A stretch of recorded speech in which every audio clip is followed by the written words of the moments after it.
Selamat malam Ayah Bunda dimanapun berada, kembali lagi bertemu dengan sesi podcast dari Rumah Terapi dan Homeschool Total Mind Learning.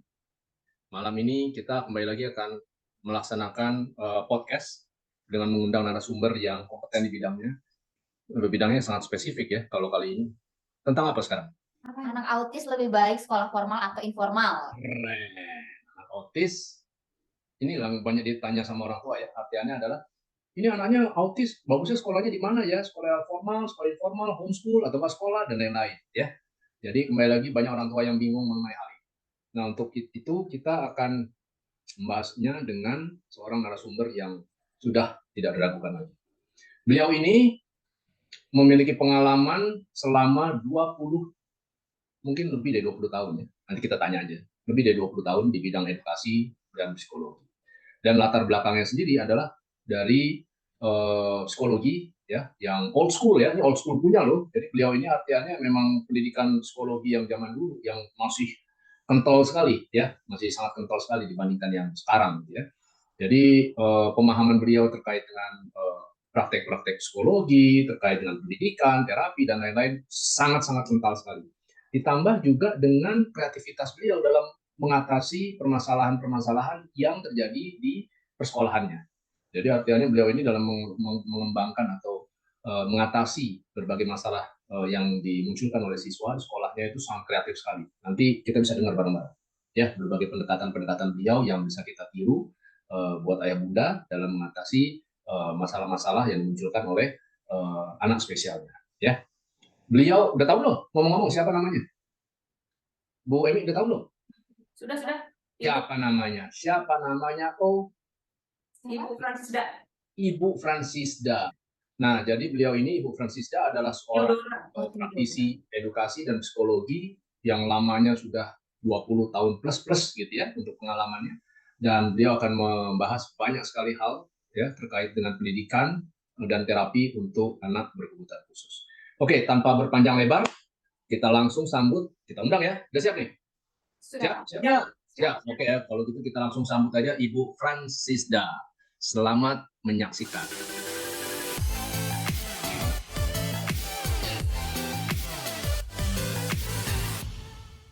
Oke, Bu Fransisda. Jadi sebelum kita mulai membicarakan hal-hal yang sifatnya itu adalah serius gitu ya, Bu Fransisda bisa cerita sedikit nggak tentang latar belakang Ibu ya selaku praktisi pendidikan tuh seperti apa, mulai dari latar belakang pendidikan, lalu kemudian apa yang Ibu kerjakan, apa tujuannya dan lain-lain. Silakan Bu. Terima kasih Pak atas pertanyaannya. Ini satu pertanyaan tapi jawabnya banyak. Jadi ya lumayan lah.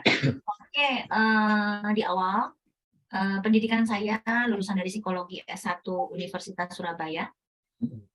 Terus saya ambil S2-nya tapi bukan di psikologi, tapi karena saya ngambil di manajemen.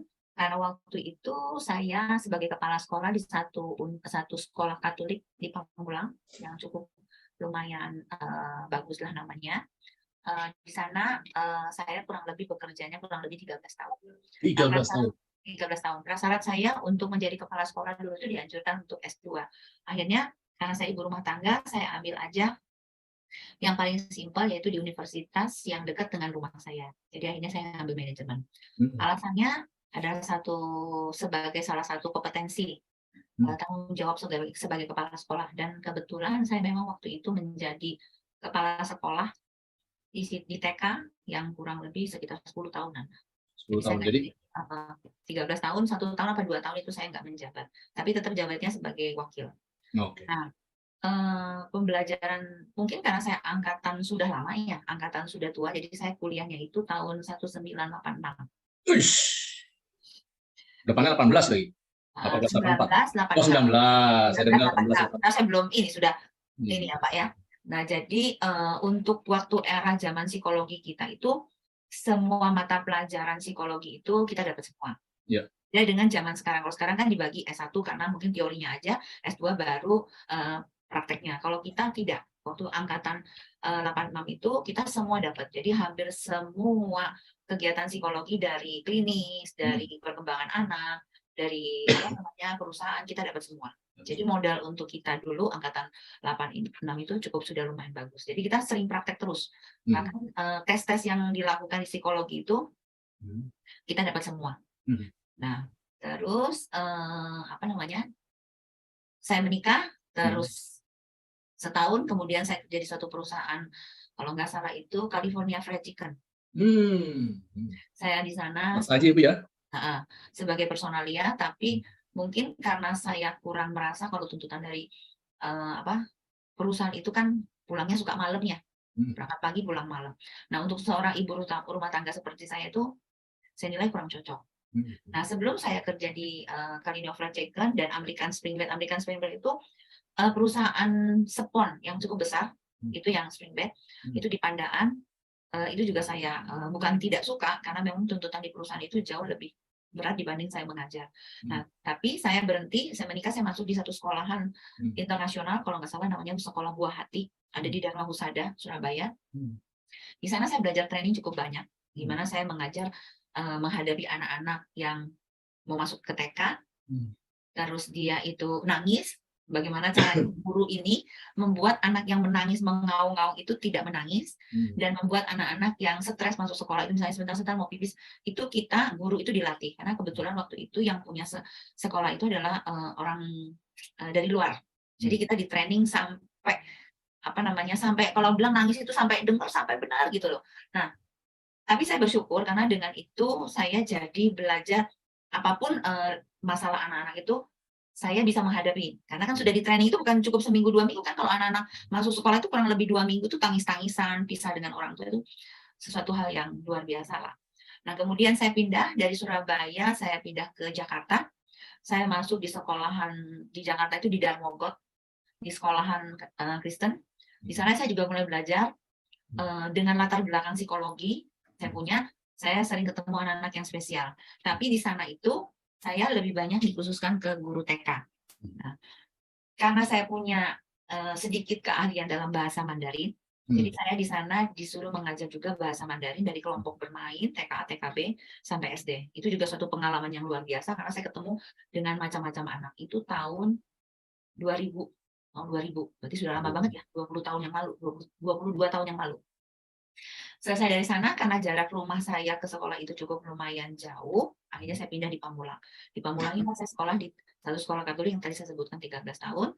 Nah, di sana saya langsung dipilih jadi kepala sekolah dengan segala macam perjuangan. Dan cocok banget saya di sana, karena banyak sekali anak-anak, mungkin waktu tahun 2021-2022 itu, psikolog itu nggak dikenal. Nah, karena saya sudah punya pengalaman basic itu, di sana saya mulai. Bagaimana saya menerima anak autis dulu.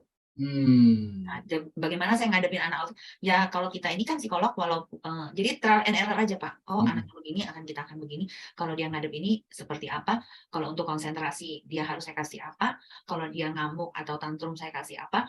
Pokoknya kita sambil belajarnya itu, dulu YouTube belum terkenal Pak, nggak seperti sekarang. Jadi YouTube-nya diri sendiri aja berpikir gimana caranya. Belum ada YouTube ya? Nggak ada, belum itu. Nggak ada siapa? Yusuf? Yusuf baru ada. Oke.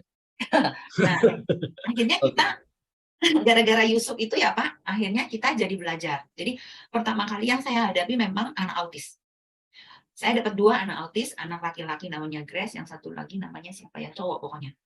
Itulah saya pembelajaran awal bagaimana saya melihat bahwa ternyata anak spesial ini mereka memiliki kelebihan dan kekurangan. Kelebihannya itu bagaimana mereka tidak bisa mengontrol nafsunya, jadi kelihatan banget kalau mereka emosi atau brutal itu kelihatan semua. Dan di sana ya kita harus belajar sendiri. Itulah di awalnya saya memulai memegang. Dan sesudah anak-anak itu baru karena ini sekolahan besar, dia ada TK, ada kelompok bermain, ada SD, ada SMP, SMA. Akhirnya saya diminta tolong sebagai apa ya, seperti penasehat ya, atau sebagai psikolog untuk sekolah itu. Jadi anak SD bermasalah ke saya, anak SMP bermasalah ke saya, anak SMA bermasalah ke saya. Bahkan kalau ada anak-anak yang tidak mau ujian karena stres, itu juga ke saya. Jadi itu awalnya Pak. Nah, sedangkan untuk pembelajaran yang saya pelajarin itu, saya ikut training-training aja. Kalau kuliah sudah pasti, karena kuliah kan S2 itu untuk manajemen kan penting ya, sebagai kepala sekolah itu sudah tidak bisa ditawar lagi, karena sudah harus. Nah, terus saya latihan terus, belajar sana sini, bahkan bisa kalau dulu nggak terlalu aktif ya Pak, karena Ya, zaman dulu kan autis itu kita nggak terlalu banyak, tapi hebatnya sesudah COVID ini, ya. saya baru luar biasa. Saking hausnya saya belajar, akhirnya saya ketemu yang namanya TFL. Yeah, mantap. Dan tanpa saya ragu-ragu lagi, saya langsung mendaftar. Mantap, Itu Bu Bu Eni Fransida. langsung senyum-senyum, mahasiswanya cuma satu doang. Oke, Itulah Pak. jadi tidak diragukan lagi dari penjelasan Bu Fransisda ini ya, ayah bunda dimanapun berada yang bergabung lewat YouTube, Instagram, atau Telegram, bahwa Bu Fransisda ini memang sudah malang melintang di dunia psikologi ya, artinya adalah dari generasi pendidikan psikologi yang masih dokterandes ya Bu ya, dokteranda mungkin ya. Psikologi, PSI. Oh memang udah PSI ya, Udah PSI, sudah sudah PSI. PSI. Waktu Jadi, angkatan saya sudah ada PSI, jadi langsung dibagikan jurusan-jurusannya. oke, jadi artinya sudah tidak diragukan lagi penguasaannya di bidang psikologi. Lalu kemudian mengikuti berbagai profesi, yang menjalankan beberapa profesi, namun tetap jatuh hatinya adalah ke dunia pendidikan, dunia anak-anak ya Bu ya. Jadi Ya. 10 tahun dan 13 tahun itu lama sekali ya, pasti udah tahu banyak hal lah tentang kalau dikurang 10-13 tahun di sekolahan itu, terus ditambah lagi 10 tahun di satu sekolah sekarang ini homeschooling itu total sekitar 23 tahun. 23 Dan tahun. segala macam kasus saya temukan. Mantap. Dari kasus seksual, dari kasus apa, Ya. segala macam udah bervariasi. Nah, Memang jadi kebutuhan khusus si anak-anak. ayah bunda sekalian dimanapun berada, karena Bu Fransida tadi sudah bicara 23 tahun bukan waktu yang singkat. Jadi banyak sekali permasalahan yang sudah ditemui di dunia sekolah, pendidikan dan anak-anak ya Bu ya. Ya. Jadi kalau ada yang mau sharing, ada yang mau tanya, silakan ya. Lainnya terbuka di YouTube, Instagram maupun di Telegram. Oke, Bu Fransida. Jadi saat ini Bu Fransida menjalankan atau merunning sekolah ya, tepatnya homeschool, namanya adalah House of Knowledge ya. Bisa cerita sedikit nggak Bu tentang sekolah atau institusi yang Ibu punggawai saat ini? Silakan. Sekolah ini agak beda sedikit dengan sekolah yang lain karena saya melihat sekolah formal itu adalah sesuatu yang lebih kaku, tidak fleksibel. Akhirnya dengan teman-teman kita mendirikan sekolah ini 2013 sesudah kita keluar dari sekolah yang mengajarin saya banyak hal, di mana saya untuk murid-murid yang kita terima adalah memang murid-murid yang tidak bisa masuk ke sekolah formal. Jadi di sini kita ada slogan yaitu second home for your children, rumah kedua. Second home for your children. Second home. Yang kedua itu solusi bagi orang tua dalam menghadapi masalah yang ditemukan di anak-anak mereka. Jadi banyak kan orang tua yang saya udah nggak kuat lagi nih ngurusin anak saya, nggak bisa bangun pagi, bangunnya siang, terus anaknya yang macam-macam. Itu kita yang membantu. Jadi dengan cara secara pelan-pelan. Nah, karena homeschooling, jadi sekolah kami itu memang tidak banyak seperti sekolah formal. Jadi per kelas itu bisa cuma berapa orang dengan berbagai latar belakang anak, baik yang normal, yang tidak normal, bukan tidak normal, yang spesial. Saya selalu bilang mereka itu yang spesial. Dengan berbagai macam masalah, karena kan masalahnya itu bukan di sekolah kami bukan hanya untuk anak autis, tapi untuk anak-anak yang mereka memang tidak bisa atau tidak comfortable di sekolahnya, tidak pede di sekolah formal. Dan orang tua yang sudah, aduh saya menyerah, mereka bawa ke sini. Jadi kalau saya selalu bilang ke orang tua, saya pabrik, saya bengkel. Bengkel udah rusak, masuk dulu, kita betulkan, nanti silakan mereka boleh ke tempat atau sekolah lain lagi. Jadi misalnya mereka di perilakunya nggak bagus, kita betulkan. Nanti kalau sudah lulus SD, silahkan mereka mau teruskan di SMP kami. Kalau juga tidak, silahkan coba lagi di sekolah umum. Kalau memang tidak bisa di sekolah umum, mari masuk kembali. Seperti itu. Jadi memang kita lebih banyaknya di sana. Terus di program kami itu tidak semata-mata adalah program sekolah yang kognitif, tapi lebih banyak ke life skill. Nah, alasan kami kenapa memakai life skill sebagai salah satu pembelajaran karena nanti kalau anak-anak ini udah lulus SMP, SMA, atau mereka udah kerja, mereka tidak akan ketemu namanya 2 pangkat 3, X tambah sin kosinus. Yang mereka temukan adalah tambah kurang. Keren-kerennya tambah lagi bagi sama kali. Nah, inilah kita terapkan untuk anak-anak yang spesial kami. Yaitu anak di tempat kami itu ada yang Down syndrome, ada yang space delay, ada borderline, ada tunagrahita, ada tunarungu, Pokoknya ADHD udah macam-macam di sini. Ya.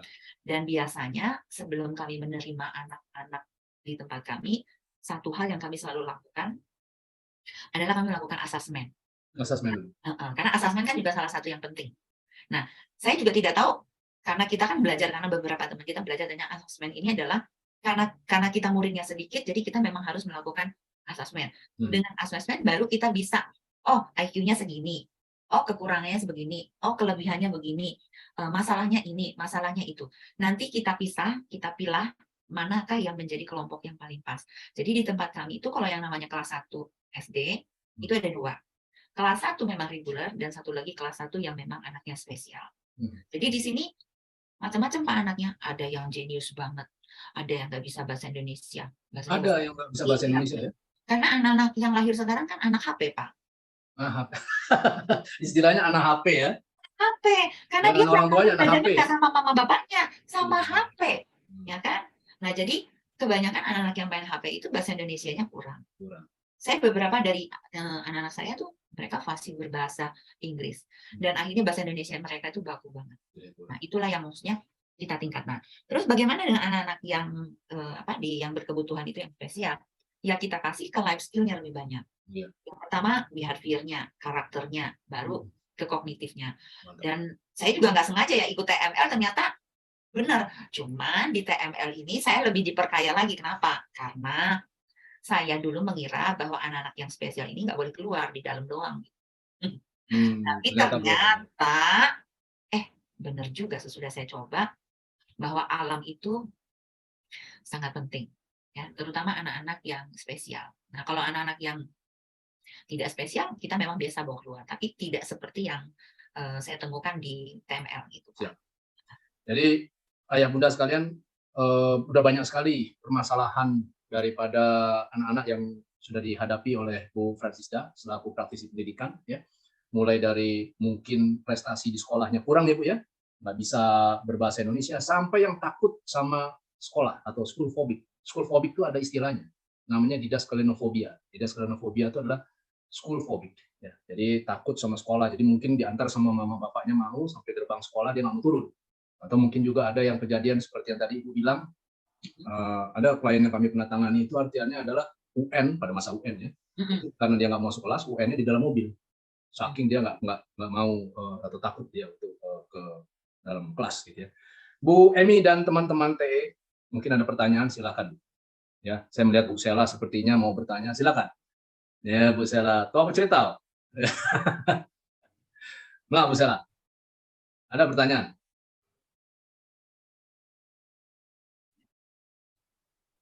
Bu Francisda, kan dari yang cerita Bu Francisda kan salah satu beberapa siswanya kan ada yang autis ya. Itu tuh selama mendidik mereka tuh apa aja sih tantangannya menurut Ibu alami gitu? Nah, kalau autis dulu nih, ini kita cerita autis zaman dulu ya. Zaman saya, zaman itu tuh, sebelum sekarang nih ya.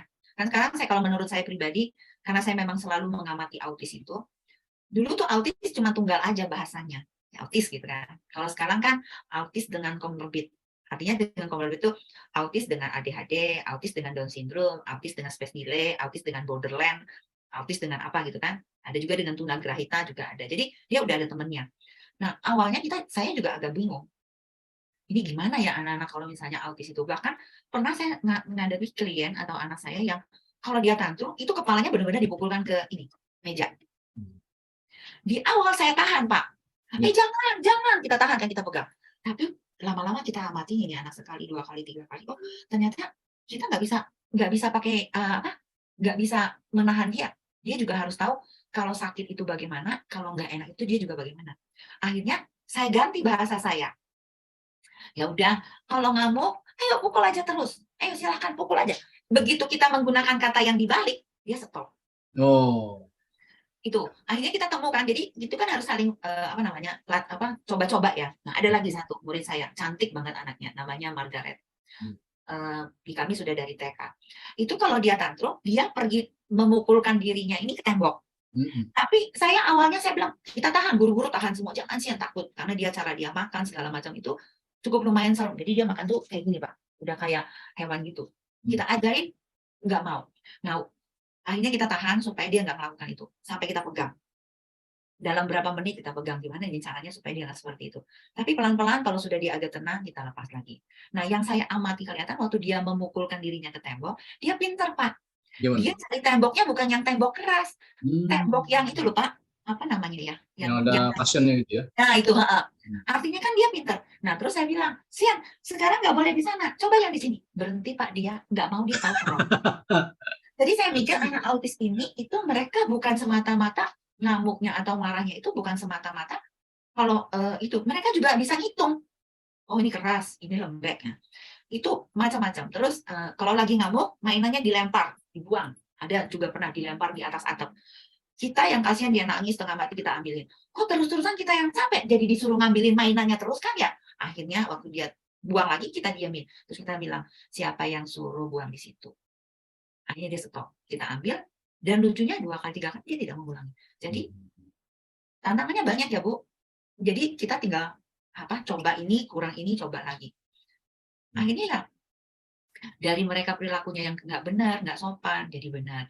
Hmm. Yang duduknya nggak pernah benar nih, yang jadi perempuan kalau duduknya kakinya dibuka. Sekarang malah saya disalahin sama mamanya. Kenapa? Sekarang kakinya diangkat, tuh tangannya begini. Kan saya pusing ya Pak ya. Jadi sopan banget. Jadi terus saya bilang, ini kok jadi begini ya? Duduknya manis banget kayak itu namanya orang Jawa. eh, Sopan banget. Emi, Heeh. Jadi terus orang kata Jawa. mamanya, ini kan ajarannya Bu Siska, jadi nggak boleh marah katanya.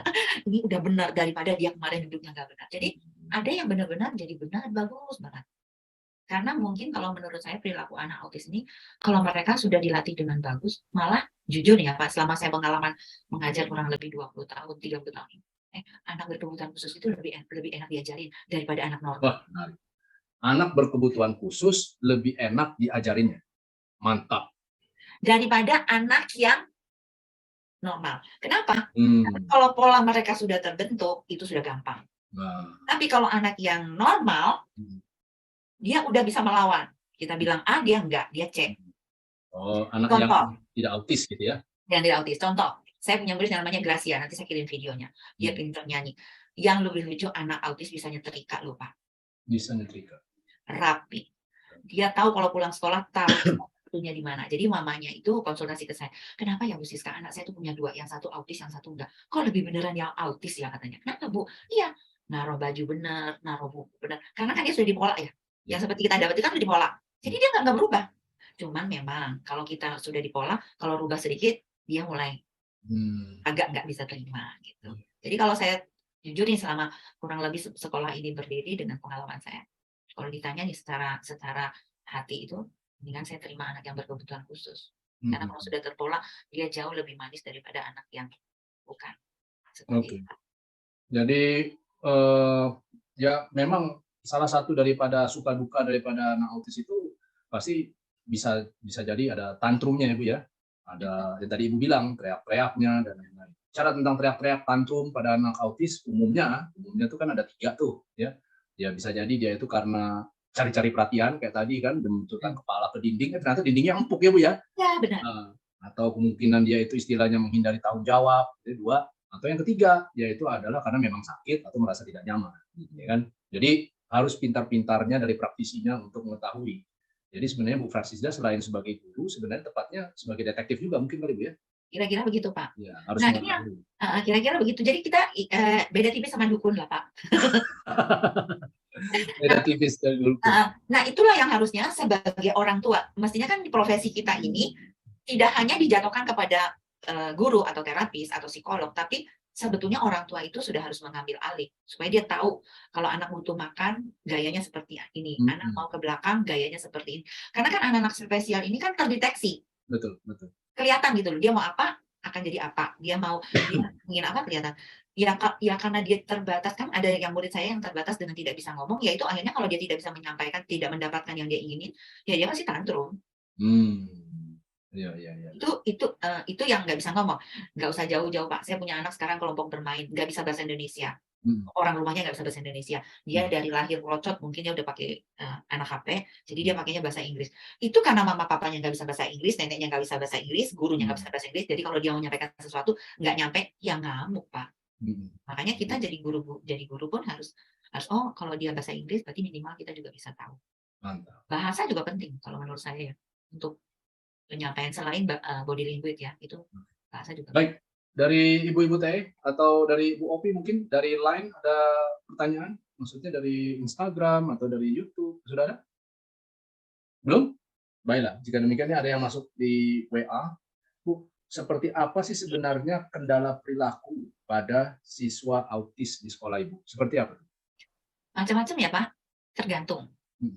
Ada yang awal-awal datang teriak-teriak nggak bisa diatur, ada yang awal datang cuma diam, bisu 1000 bahasa. Berarti saya tugasnya adalah mengorek bagaimana tahu keinginannya, bagaimana memancing dia untuk melakukan gerakan misalnya menulis atau apa itu kita perlu. Terus ada juga yang memegang telinga, kalau dengar kita ngomong dia tutup telinganya juga ada. Jadi perilaku yang mereka keluarkan itu banyak, tetapi kebanyakan ada beberapa hal seperti tutup telinga, kalau dengar suara yang keras mereka nggak kuat, terus mungkin juga mereka yang kita lihat itu nggak bisa diam, penggunaan nggak bisa mengeluarkan bahasa, itu sih yang di sekolah kami. Jadi ada beberapa yang anak-anak ini tidak bisa, terus mereka nggak bisa fokus, matanya kemana-mana, diajak ngomong dia nggak dengerin, sampai berapa kali juga dia kita harus lihat eyes contact-nya dulu gitu. Itu memang semuanya harus dicari sampai kita menemukan satu titik di mana kita bisa sinkron dengan dia. Kalau sudah bisa sinkron, ya otomatis semuanya bisa nyambung. Jadi cenderung aktivitas atau perilaku tersebut berulang ya Bu ya? Jadi inilah yang menjadi suatu indikasi atau suatu ciri khas unik daripada anak autis, yaitu memiliki yang disebut sebagai RRB atau Restricted Repetitive Behavior. Tadi Ibu bilang kalau dengar suara ya langsung tutup, ya kan?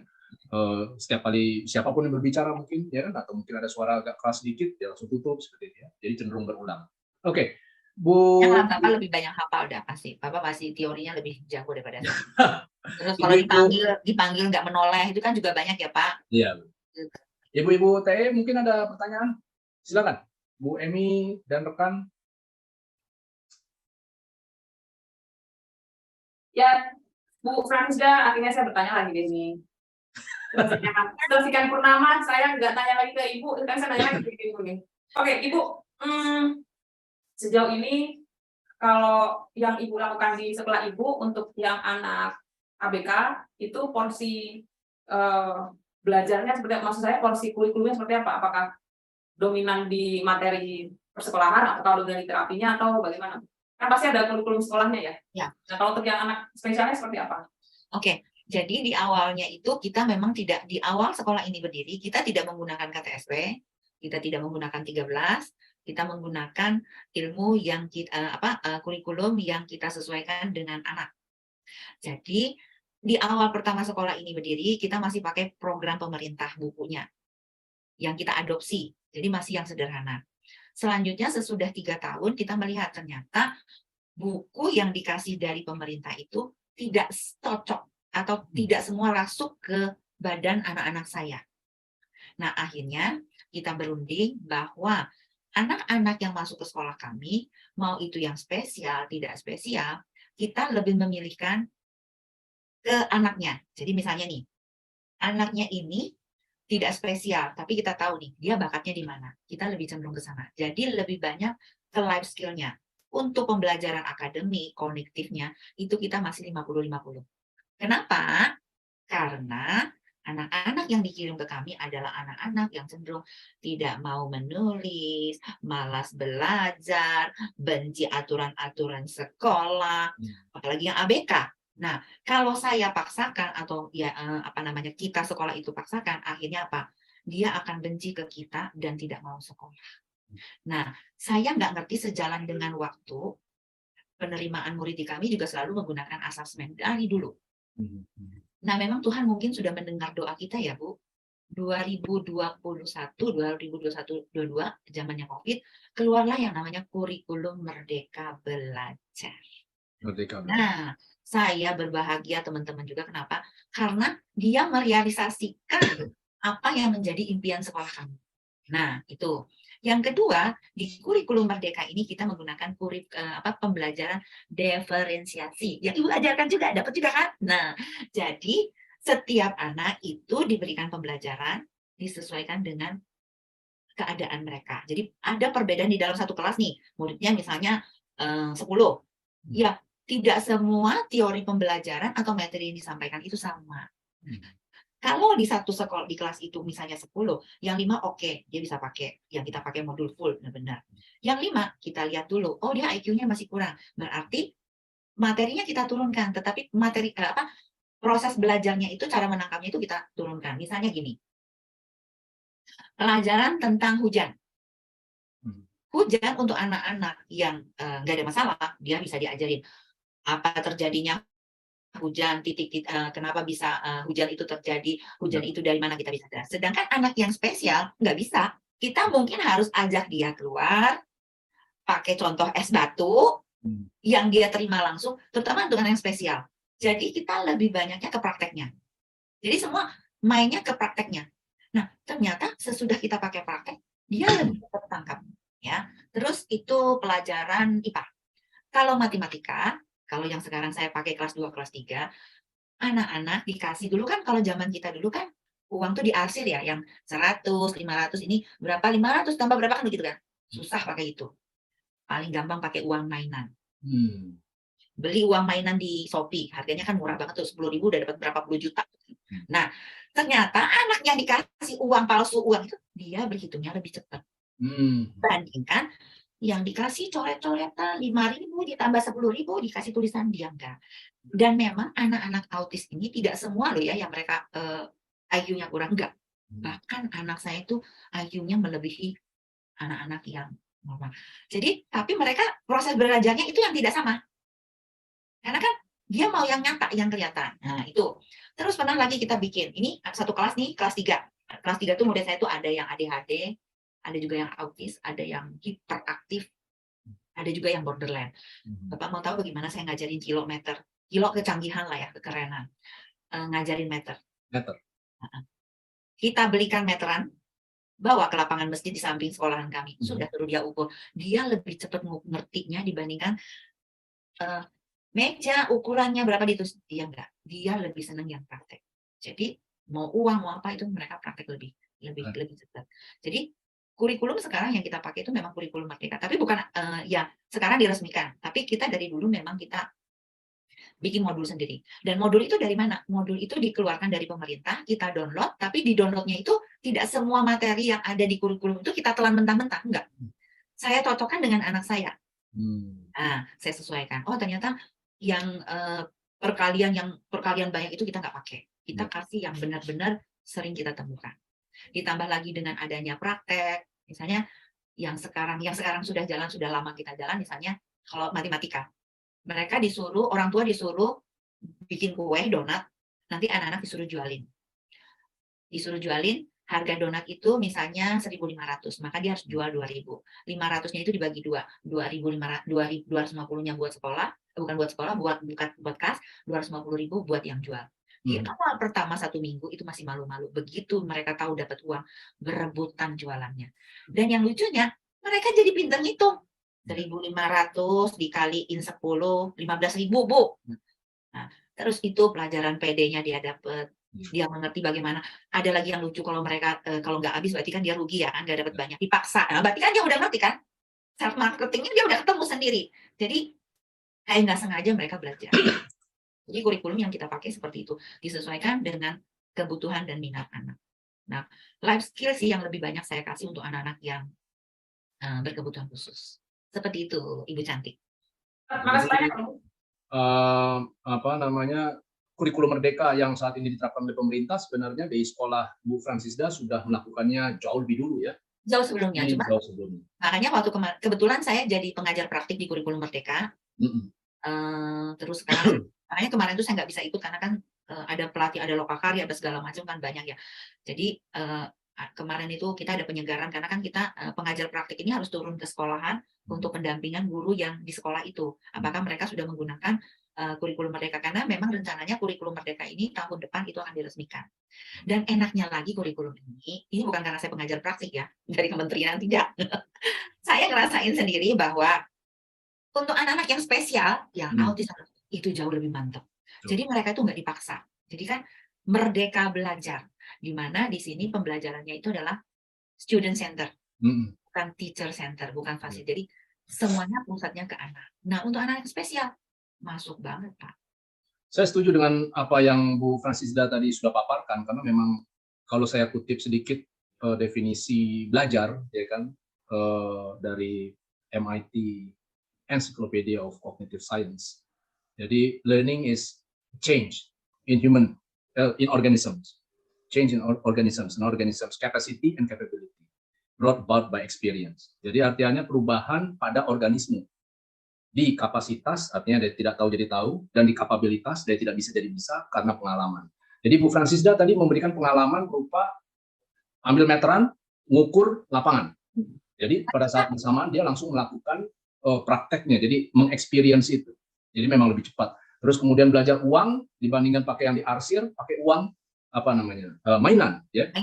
Uang mainan. Nah, ada yang menarik, kenapa uang mainan ini jauh lebih efektif? Kenapa? Karena memang uang mainan itu kan sifatnya, metode menggunakan uang mainan adalah yang disebut sebagai isomorfik. Isomorfik itu serupa dengan aslinya, maksudnya serupa dengan konteks aslinya, bukan duitnya ya, tapi dengan konteks aslinya itu. Dengan demikian mereka menghidupi itu, mengalami itu, akibatnya jauh lebih mudah untuk melakukan pembelajaran terkait dengan perhitungan dan lain-lain. Luar biasa Bu Francisda. Ada lagi Pak. Ya. Kalau yang IPA, kalau mengenai hewan-hewan misalnya, kita enggak, karena kita sekolahnya juga enggak besar ya, kecil ya Pak. Jadi kalau sudah mengenai insan, sisik, ikan, itu kita ke pasar Pak. Mantap. Benar-benar experiential learning. Ke pasar aja. Yang lucunya nih Pak, anak-anak itu tahu loh Pak, begitu dia satu kali ya praktek, tuh ya memang kita harus beli ikan lah sekilo lah, karena kan anak kita banyak dibawa di sana kan. Jadi dipotong ikannya, dibersihkan, ini sisik, ini insannya, ini ekor, ini kepala, ini yang buat apa namanya apa sirip. Anak-anak lebih cepat dibandingkan saya ngajarnya pakai papan tulis, saya gambar sudah ikannya yang paling cantik atau paling ganteng di papan tulis, dia ngapalnya masih lemot. Masih sulit ya. Tapi begitu dia lihat yang mati, yang bergerak-bergerak itu, yang nangkapnya, dia bisa langsung. Jadi memang kayaknya sih, mungkin anak sekarang itu nggak sama dengan anak dulu ya Pak. Kalau dulu kan beda ya, kita nalarnya jalan. Kalau anak sekarang itu pola berpikirnya pendek, mau cepat jadi, mau instan. Nah, jadi dengan pembelajaran nyata ini masuk langsung. Jadi ayah bunda sekalian dimanapun Anda berada, selain sebagai seorang praktisi pendidikan dan psikologi, Ibu Francisda juga merupakan pelatih untuk kurikulum merdeka, betul ya? Ya, pengajar praktik, saya mengajar. Pengajar praktik untuk kurikulum merdeka. Jadi kalau ada pertanyaan terkait dengan kurikulum merdeka, silakan ya, bisa disampaikan melalui WA atau chat di YouTube. Oke, ada lagi pertanyaan, Bu Opi, silakan. Kalau dari monitor belum ada sih ya Bu ya. Tapi saya penasaran nih Bu, Ibu kan banyak mempraktikkan langsung ke lapangan kayak gitu, entah ke pasar entah apa. Tapi Bu ada melihat nggak sih kira-kira kendala yang berhubungan sama sensorik nih di siswa-siswa Ibu, dan sekalinya ada kira-kira Ibu memberikan treatment apa kepada anak-anak tersebut gitu. Oke. Ini yang anak yang spesial ya, yang autis atau yang lain ya. Ya.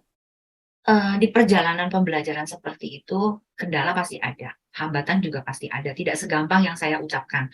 Karena pasti ya, waktu kita mengukur lapangan itu kan, namanya juga yang dibawa anak spesial, dicampur sama anak yang tidak spesial, ada yang berlarian, berhamburan, berantakan, ya kan dipanggil lagi, ayo ada dipanggil. Ya itulah maksudnya, itu sudah resiko yang kita tanggung ya. Jadi di kita itu udah siap. Misalnya kita membawa anak itu 10, berarti guru yang ikut itu minimal itu 3. 3 ya? Hitungannya 3 kali 3 dipegang. Nah, sensori mereka ya pasti macam-macam. Nah, caranya ya itu memang kita harus gandeng mereka untuk mengatasi masalah-masalah itu ya. Karena kan, apalagi kalau anaknya misalnya ADHD ya Pak, ditaruh di lapangan lepas, itu mah kita namanya main kejar-kejaran Pak. Nah, tapi mau gimana lagi, kita kan balik lagi saya bilang sama guru-guru. Awal-awal guru-guru saya itu sampai mau bilang, aduh susah banget Bu. Nggak kuat. Gitu.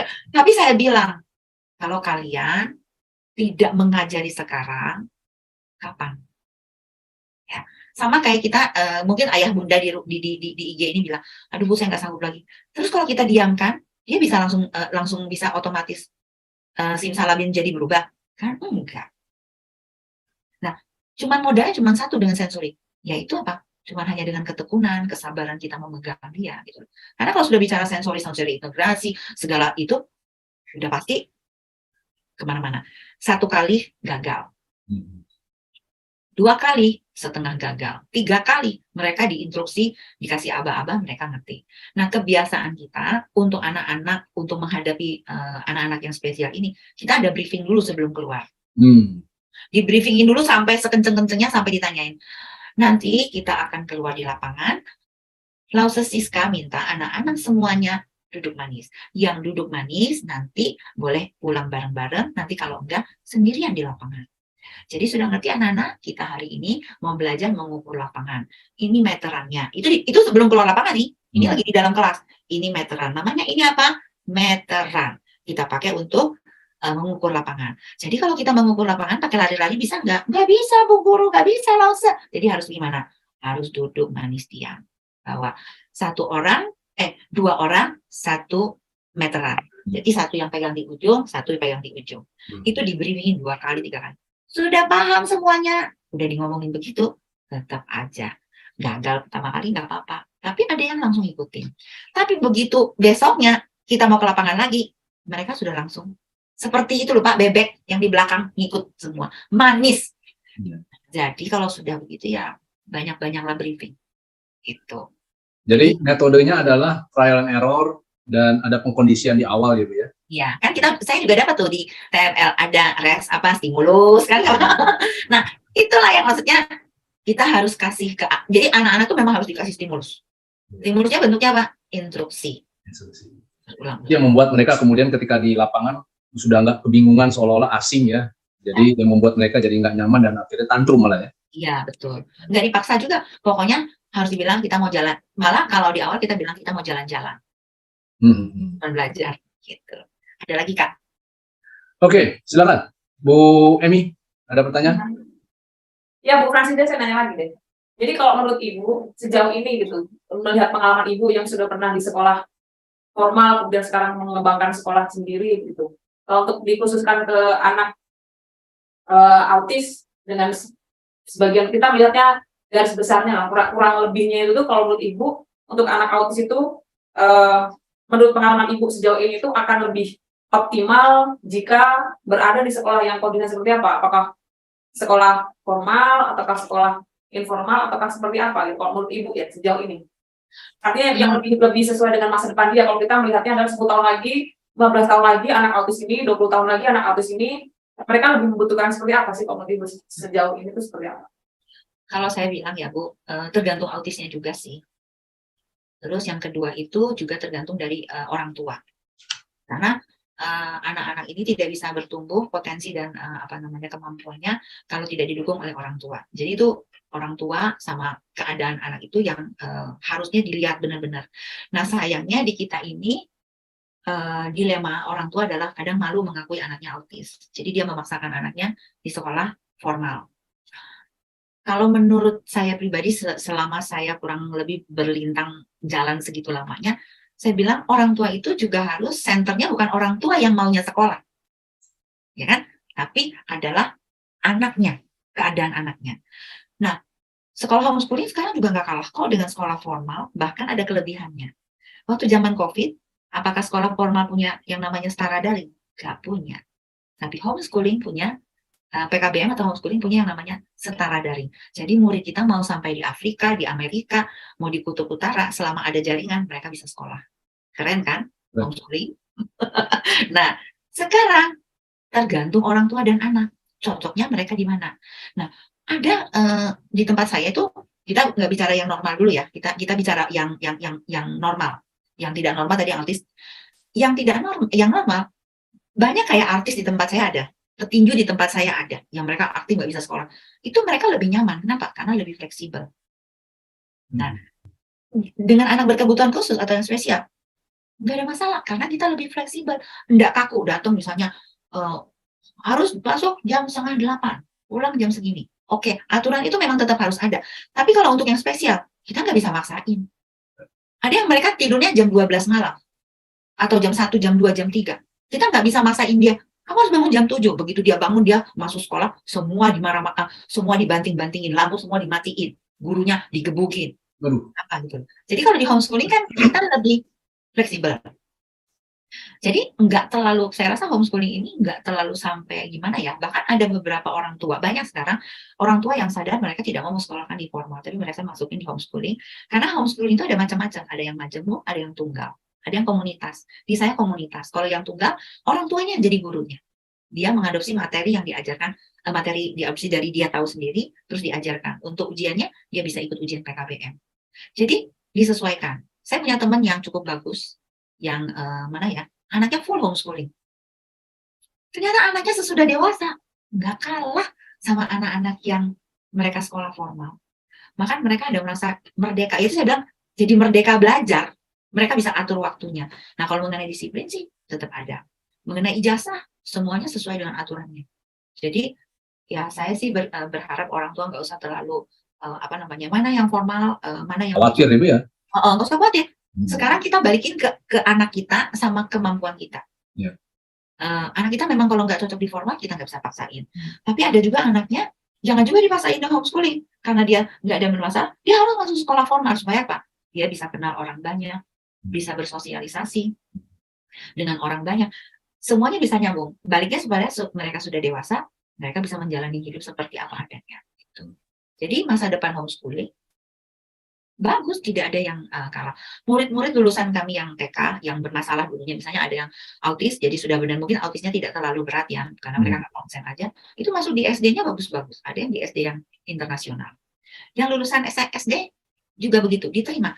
Nah sekarang lagi sekolah-sekolah formal sudah diberi kesempatan untuk diberi atau ditugaskan juga harus menerima anak-anak yang dari homeschooling atau PKBM juga.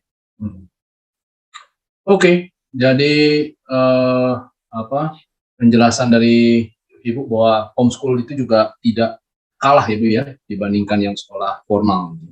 Oke. Jadi terkait dengan diagnosa daripada autisme ya, tentu kan kita ada rujukannya. Biasanya rujukannya itu adalah DSM atau Diagnostic Statistical Manual yang mana sekarang itu sudah 5. Sudah yang seri kelima gitu ya. Di DSM 5 ini kan ciri daripada autisme itu adalah mulai dari sensorik dan behavior, komunikasi dan sosial, dan salah satunya lagi adalah keberfungsian dalam keseharian ya, atau daily functioning. Nah, ada yang nggak bisa ke toilet, ada yang nggak bisa makan, ada yang nggak bisa menjalankan fungsi-fungsi dasar kehidupan. Nah, kalau di tempat Bu Francisda, untuk anak-anak yang sulit mengalami keberfungsian dalam keseharian, apa yang dilakukan? Sama Pak, kita yang anak-anak yang seperti Bapak sebutkan itu ada. Jadi toilet trainingnya kacau, mereka sampai SD umur 8 tahun, 10 tahun masih pakai pampers. Terus makan susah. Pokoknya kalau dibilang itu tidak sesuai dengan usianya. Nah, balik lagi. Sebelum dia masuk ke pembelajaran kognitif atau akademik, yang kita betulkan di sekolah ini adalah behaviornya. Contoh, ada murid saya autis. Begitu datang masuk ke kelas langsung rebahan tiduran. Besok lagi dia datang lagi rebahan tiduran. Akhirnya wah ini nggak bisa nih 2 hari 3 hari nanti orang tua bisa protes bayar SPP masa tidur di kelas. Memang kelasnya pakai AC. Jadi kita pangku. Jadi kalau saya bilang sama dia terapi duduk, duduk kita peluk dia. Tahan berapa lama kah dia di sini? Oke. 1 jam bagus. Coba dilepas dulu tangan kita, tidak perlu dipeluk lagi. Oh, dia tidak lari lagi, dia diam. Oh, bagus. Sudah selesai, dia tahap kedua, mulai kita pindah pantatnya kitanya yang pindah, pantat kita angkat, berdiri kita tinggal. Oh, dia tahan berapa lama nih? Oh, udah bisa. Berarti dia untuk duduknya sudah bagus. Itu baru 1 duduk, Pak. Habis duduk, dia nggak bisa nulis, pegang pensilnya begini. Nah, sudah bisa duduk, ambilkan meja yang duduk, dipegang, diajari dia nulis. Oh, sudah bagus dipegang.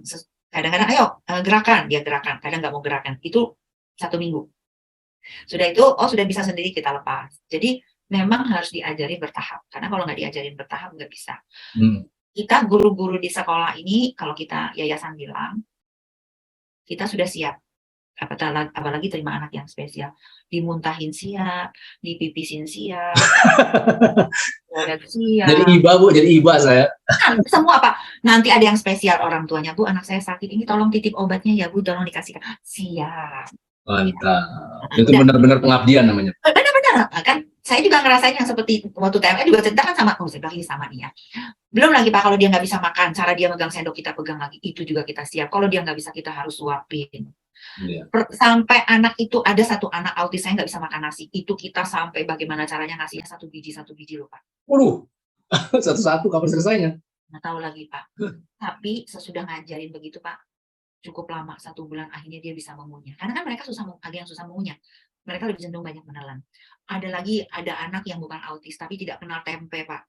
Dulu tuh kita masak ya. Jadi kita harus ajarin mereka makan sayur. Jadi saya selalu punya istilah begini dulu waktu sebelum COVID kan kita dapat makan. Hari ini Lause Siska masaknya adalah sop cinta kasih. Pokoknya saya ngarang aja Pak. Hari ini sop cinta kasih, besok lagi saya bilang lodeh kasih sayang, besok lagi saya bikin lagi lodeh pinter hebat. Pokoknya kita semua guru ini mari mengarang. Nah jadi kenapa? Kayak kita ngasih stimulus saja. Oh jadi kalau misalnya saya makan tadi lodeh pinter dan hebat, jadi saya bilang semakin banyak anak-anak makan lodeh pinter dan hebat, anak-anak pasti pinter. Mantap. Stimulus Pak.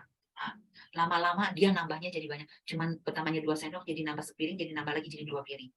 Ya sebetulnya kita juga berdosa ya bohongin gitu ya. Tapi kita harus berpikir gimana caranya supaya anak ini mau makan. Karena makanya bilang anak saya nggak bisa makan sayur. Nah, jadi sebetulnya nggak juga berbohong.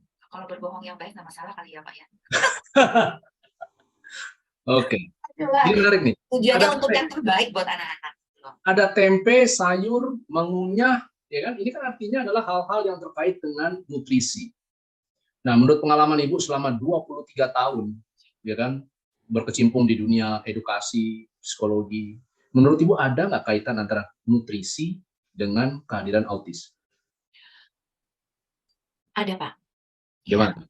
Konsumsi makanan yang berlebih untuk makanan yang khusus yang memancing timbulnya adrenalin, keaktifan, itu memang banyaknya di gula. Itu yang saya pelajari. Kebetulan saya adalah salah satu penggemar makanan sehat Herbalife. Jadi waktu saya ikut Herbalife, saya ikut itu episode tentang vitamin-vitamin itu saya belajar. Bahkan kemarin itu saya dapat juga dari Herbalife itu bagaimana anak-anak yang autis ini dapatkan nutrisi yang pas. Nah, saya sampai ngikut episode itu lumayan banyak dan sampai kemarin itu saya menang Pak, juara 2 atau juara 3 saya. Karena penasaran, sebetulnya bukan mau juaranya, ini sebetulnya apa sih gitu. Jadi pasti ada Pak, untuk makanan itu pasti ada. Nah kalau memang ayah bunda kita memang menyadari anak kita memang terdeteksi ada yang seperti itu, ya makanannya dijaga. Jangan orang tua itu males, kebanyakan jangan ini orang tuanya juga salah. Iya. Capek pulang kerja nugget, sosis. Nugget ya. Ya kan, semua kan dikasih kan. Nah, satu ininya makin aktif kepalanya, badannya makin bongsor, ya kan. Nah, jadi vitamin yang sesungguhnya itu tidak diperhatikan. Nah, kenapa saya bilang saya tidak dibayar lupa untuk sama Herbalife karena saya minum aja. Saya merasakan dan beberapa anak saya yang autis kita kasih memang nutrisinya jadi benar gitu ya. Itu memang beda. Anak yang dikasih makanan yang sesungguhnya. Kalau kita ini masih termasuk anak-anak zaman dulu, jadi kita makannya benar. Kita masih tetap sayur asam, lodeh, apalagi sayur bening, ya kan? Masih benar kita. Nah sekarang kan semua serba instan. Serba olahan ya Bu ya? Serba olahan. Karena kemarin itu kalau salah siapa yang menyampaikan ke saya, semua makanan olahan itu tidak baik. Iya. Sampai yang namanya pisang goreng, itu nggak bagus. Lebih bagus itu pisang beneran aja daripada pisang dikasih terigu terus digoreng dikasih segala itu juga pengaruh. Jadi sejenis makanan olahan tuh memang sih harus dihindari. Nah kalau untuk anak-anak yang tidak terdeteksi mungkin bisa aja tidak kena. Tapi kan postur tubuhnya jadi gemuk karena dia tidak diperhatikan cara makannya ya. Itu bisa merangsang atau menimbulkan keaktifan mereka. Oke. Jadi tuh Ayah Bunda, jadi ditegur oleh Bu Fransisda, sesibuk apapun tetap harus menjaga yang namanya asupan makanan ya Bu ya. Ternyata memang ada beda antara anak yang asupan makanan yang benar sama yang enggak ya. Antara yang makannya itu artinya adalah yang dimasak di rumah dan bukan yang makanan yang sederhana seperti apa tadi Ibu bilang nugget, sosis dan berbagai makanan goreng, proses, goreng, semua yang itu aduh. Betul. Jadi harus dikembalikan lagi ke makan yang alami ya Bu ya. Karena kan memang sudah banyak sekali konten kimia dan pengawet dan hormon pertumbuhan yang masuk di dalam bahan pangan kita. Jadi supaya diperhatikan. Oke, Bu Emi dan teman-teman, silakan kalau ada pertanyaan. Oke Bu, ini ada dari YouTube nih, ada yang nanya ya Bu. Namanya Bu Yuliana, link official katanya. Bu Francisda, pertimbangan asesmen anak seperti apa yang diterima di sekolah ini Bu, dan mulai dari usia berapa tahun? Oke. Balik lagi ya ke asesmen. Ya. Kalau kita menerima semua usia, bahkan kalau mau dari lahir sih nggak apa-apa. Cuma saya nggak ada kalau baby sister.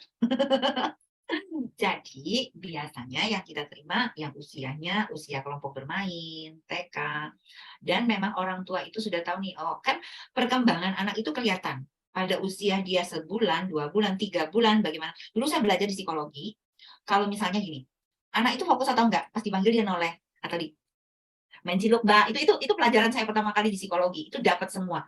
Itu kalau misalnya di umur 3 bulan dia nggak bisa dipanggil nggak noleh, diciluk mbak dia cuma diem aja gitu, oh berarti kita sudah harus bertanya-tanya.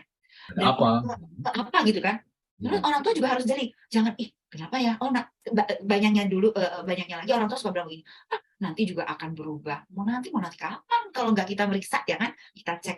Sebenarnya orang tua sekarang ini sudah enak loh, semua pengetahuan dapat loh. Zaman kita tuh nggak ada ya Pak ya, kita belajar sendiri loh. Ibu bapak kita tuh nggak ada yang ngajarin itu, dia belajar sendiri. Orang tua bisa tahu kalau anak saya dipanggil nggak noleh itu kenapa, anak saya tidak respon itu kenapa, dia sudah harus tahu.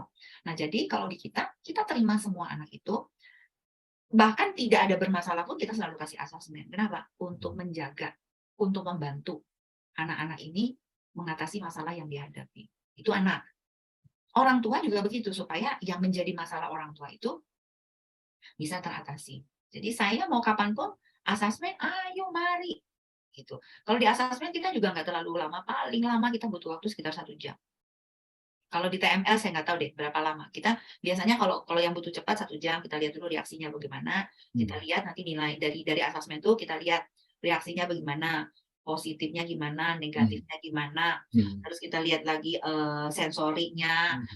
Ini kita tes bisa enggak di usia 5 tahun dia bisa enggak hafal enggak 1, 2, 3 mungkin sampai 5, pengenalan hurufnya bisa enggak. Nanti kalau dia masuk lagi misalnya, ini barusan ada yang mau masuk lagi, tiba-tiba hilang kemampuannya, jadi kemampuan berbicaranya hilang. Baru kita asesmen tadi siang. Jadi dia usianya 10 tahun, tapi dia nggak bisa apa-apa. Padahal waktu lahirnya dia aman-aman aja. Jadi kita lihat itu. Nah, sesudah kita lihat itu, baru kita tawarkan, ibu mau sekolah di tempat kami. Nanti kita taruh di tempat dia di sini, nanti kita akan latih dulu, kita akan kasih terapi. Nah, di tempat kami itu lengkap Pak. Terapi bicara iya, sensori integrasi iya, sampai ke pijet Pak kita juga kasih, sampai pijet. Pijet ya? Pijet itu dari kepala sampai ke kaki kita pijet. Kalau badan nggak terlalu, kita lebih banyak fokusnya ke kaki, ke tangan. Karena kan ini karena saya masih ada keturunan orang China sana, jadi kalau orang China bilang di kaki ini semua saraf itu ada, segala macam penyakit ada. Jadi kita selalu pijetnya di kaki. Saya nggak pernah pelit dengan orang tua tentang ilmu, bahkan saya selalu berbagi anak ibu setiap hari kalau anaknya terapi bicara dia harus pijet, kita ajarin Pak. Karena kan kalau mungkin pijet di sekolah kan lama antrinya Pak. Orang harus belajar pijet ya. Nah kalau orang tuanya banyak uang dia masa mau terus-terusan panggil tukang pijet kan juga nggak mungkin kan Pak. Jadi minimal dia harus pijet di sini, mukanya, telapak tangannya di sini dipijet semua. Karena di sini sampai ke saraf kaki. Nah kebiasaan anak-anak ini sesudah dipijet, yang ADHD itu pulang itu tidurnya pules. Karena mereka merasa relax, santai, kayak enak aja. Sama kayak kita lah, kalau kita ke salon gitu kan dipijit mukanya, rasanya enak, dipijit juga bisa tidur. Seperti itu. Nyenyak tidurnya. Iya. Oke. Jadi ada lagi mungkin dari Ibu Opi? Silakan. Ada nih Bu, tadi nyambung kayak yang tadi nih. Jadi dari Bu Lili Wisal, kata ini cara mengatasi anak yang suka izin pipis dan jalan-jalan di kelas saat di kelas bagaimana Bu? Kira-kira Ibu pasti pernah mungkin ya merasakan sering banget. Itu sudah nggak kaget lagi. Nah sekarang ibu gurunya ataukah orang tuanya harusnya ceritain dulu nih. Kalau misalnya gurunya nih ya, saya pernah punya guru. Setiap 5 menit dia pergi pipis, saya bilang saya ikutin. Mau pipis lagi? Nyo. Mau pipis lagi? Nyo. Mungkin saya melakukannya lebih daripada 5 kali. Nah, kalau sudah lebih daripada 5 kali ke 6 ke 7 kali, saya tanya. Masih kurang. Saya nggak pernah marah. Masih kurang pipisnya. Capek nggak bolak-balik? Susah ya kalau bolak-balik. Ibu Siska ambilin ember ya, taruh di kamar. Oke, ember ya Bu ya. Capek. Anak-anak itu pinter loh, dia mikir loh. Nggak mau closet, masa aku pipisnya di sini? Oke, nanti dia ngerti kan?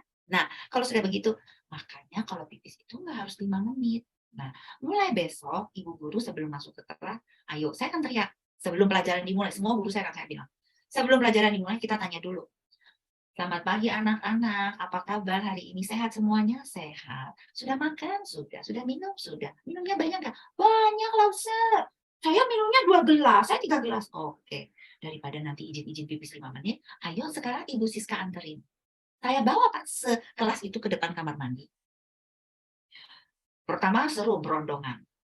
Terus nanti kira-kira setengah jam nih, sebetulnya hanya mengantisipasi yang satu orang yang bolak-balik itu, Pak. Jadi kita kan biar bersama-sama nih, kan jadi seru. Nah, udah. Nggak sampai berapa kali dia sadar kok. Nah, jadi harus juga ayah bunda atau siapa aja harus tahu apa alasan dia pipis. Kalau memang dia sakit, kita nggak boleh juga. Nggak boleh didiemin dong Bu. Nggak bisa didiemin, berarti kita memang harus tanya. Jadi alasan dia pipis itu harus ditanya secara rinci. Yang sakitkah? Kenapa kamu pipis terus? Kamu makannya apa? Kenapa harus pipis bolak-balik? Jadi itu kita sejenis seperti ini ya, kayak orang bertanya itu secara kayak coach saja kita nanya terus. Sampai dia begini, sampai dia sadar, oh ya ternyata enggak, saya nggak boleh seperti itu. Jadi memang itu, saya ngomongnya kelihatannya gampang ya, tapi waktu saya praktek juga susah. Harus berulang-ulang. Nah, ada juga yang mereka sering pipis itu karena memang ada gangguan. Gangguan di pencernaan. Nah, kalau begitu kita nggak boleh. Tapi mereka juga tidak boleh setiap 5 menit atau 10 menit. Pipisnya itu juga kita training nih, supaya bisa dia tahan sebentar, terus dia bisa pipis. Seperti itu. Oke. Jadi semoga menjawab ya untuk pertanyaan dari Ibu siapa tadi Bu Opi? Ibu Lili kalau nggak salah ya. Oke. Jadi di awal tadi Bu Francisca bilang bahwa salah satu hal yang dipelajari di TML terkait dengan autisme itu adalah bahwa ternyata anak autis itu pengajarannya tidak melulu harus di dalam ruangan. Betul Ibu ya? Nah, bisa dijelaskan nggak Bu? Seperti apa sih ini TML nih, atas nama TML itu yang baju merah tuh Bu ya? Itu ngajarinnya gimana sih? Apa yang diajarin sama si TML ini? Yang baju merah ya, yang baju merah tuh.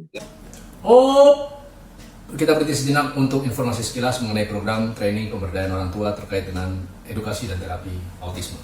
Jadi banyak orang tua permasalahannya adalah bertanya bagaimana caranya untuk kemudian bisa memberikan edukasi dan terapi kepada anaknya. Ada training online terapi autisme total, di mana Anda bisa mengikutinya. Jadi walaupun Anda sama sekali tidak mengerti mengenai autisme, walaupun Anda sama sekali bukan memiliki latar belakang pendidikan di bidang psikologi, Anda bisa dengan cepat menguasai bagaimana untuk melakukan edukasi dan terapi kepada anak autis Anda. Dengan demikian, jangan ditunda lagi, buruan bergabung di Total.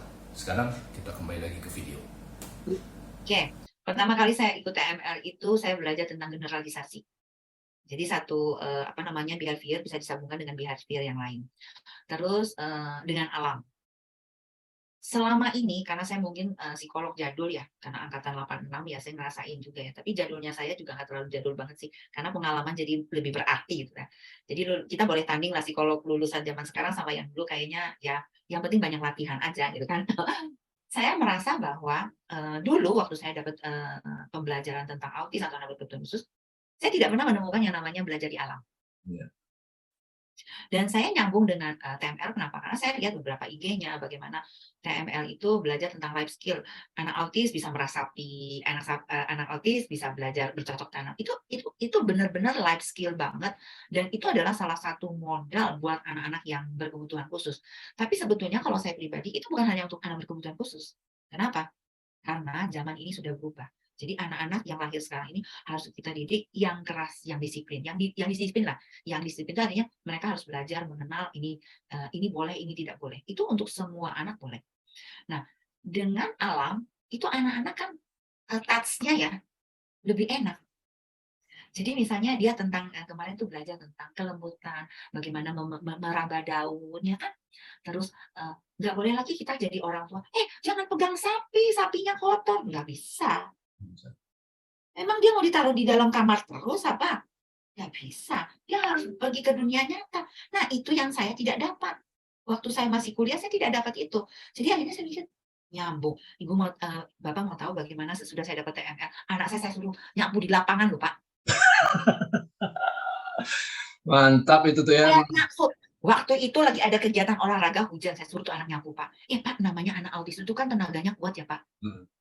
Dia nggak capek loh, Pak. Itu nyapu, itu lapangan masjid. Karena kita kan ada manasik haji ya kan. Jadi saya bilang, bagus. Ternyata menyapu itu melatih konsentrasi. Seret, Ibu ya. Iya. Nah, itu yang kita ini loh ya, yang saya yang sudah orang jadul ini, ya juga ya.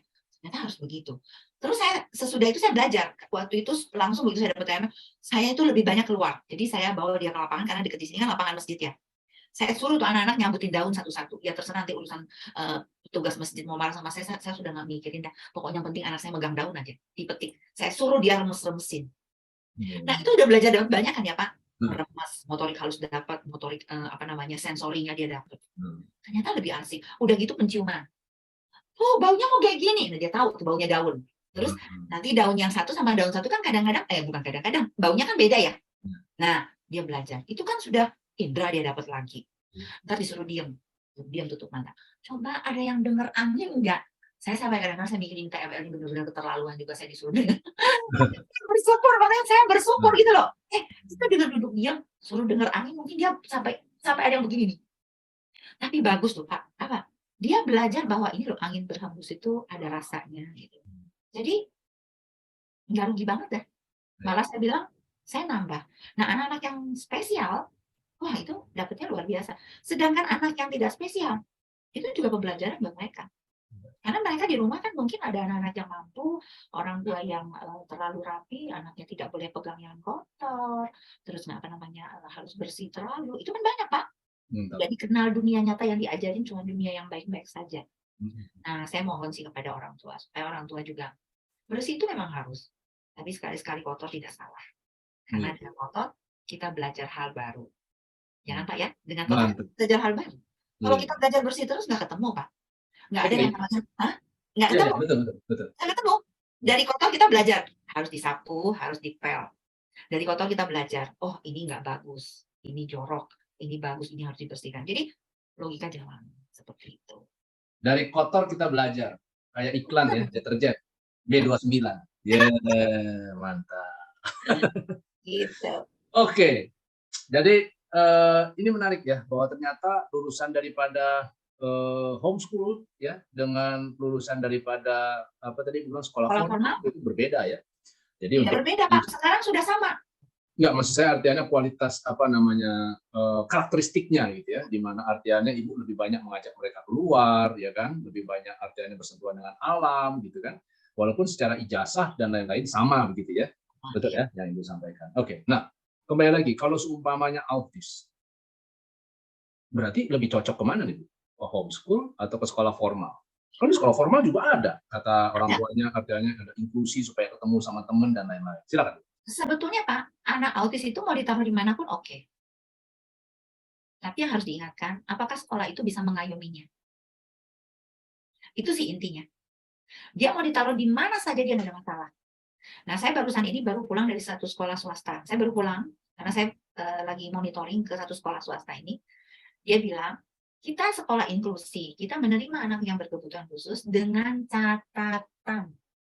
Catatannya apa, Bu? Catatannya, anaknya itu bisa nggak bersosialisasi atau ada catatan dari psikolog bahwa anak ini memang dianjurkan masuk ke sekolah formal. Jadi ada anak autis yang misalnya dia tantrum, pukul-pukul orang, segala macam, ya itu nggak bisa kalau ditaruh di sekolah formal. Bisa kacau negara api, Pak. Ya kan? Kenapa? Orang tua marah. Lah anak saya dipukul sama dia. Besok hari ini dia mukul 2 orang. Marah tuh orang tua. Besok dia mukul 3 datang. Akhirnya di sekolahnya di demo. Iya. Kata orang tua, ibu mau keluarin anak saya, mau ngeluarin anak itu, atau kita satu gerobak ini keluar semua. Nah, itu. Jadi sebenarnya memang benar apa yang dikatakan sekolah itu dengan catatan.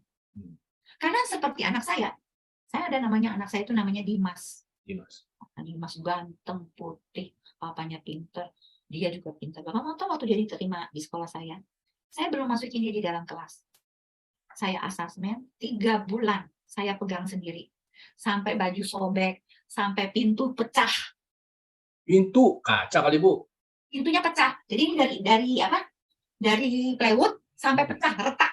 Oh, Saking dia pakai tenaganya. Bukan hanya itu, sampai itu apa? Mental ininya Pak, pintunya tuh sampai copot. Engselnya ya. Ya, sampai kata bapaknya begini, aduh Bu, saya sudah mohon maaf berjuta-juta ya Bu, mohon maaf, nanti saya ganti. Sebetulnya saya mau marah juga nggak bisa marah, bukan salah anaknya. Karena dia tidak bisa menahan emosinya. Dia tidak bisa menyampaikan.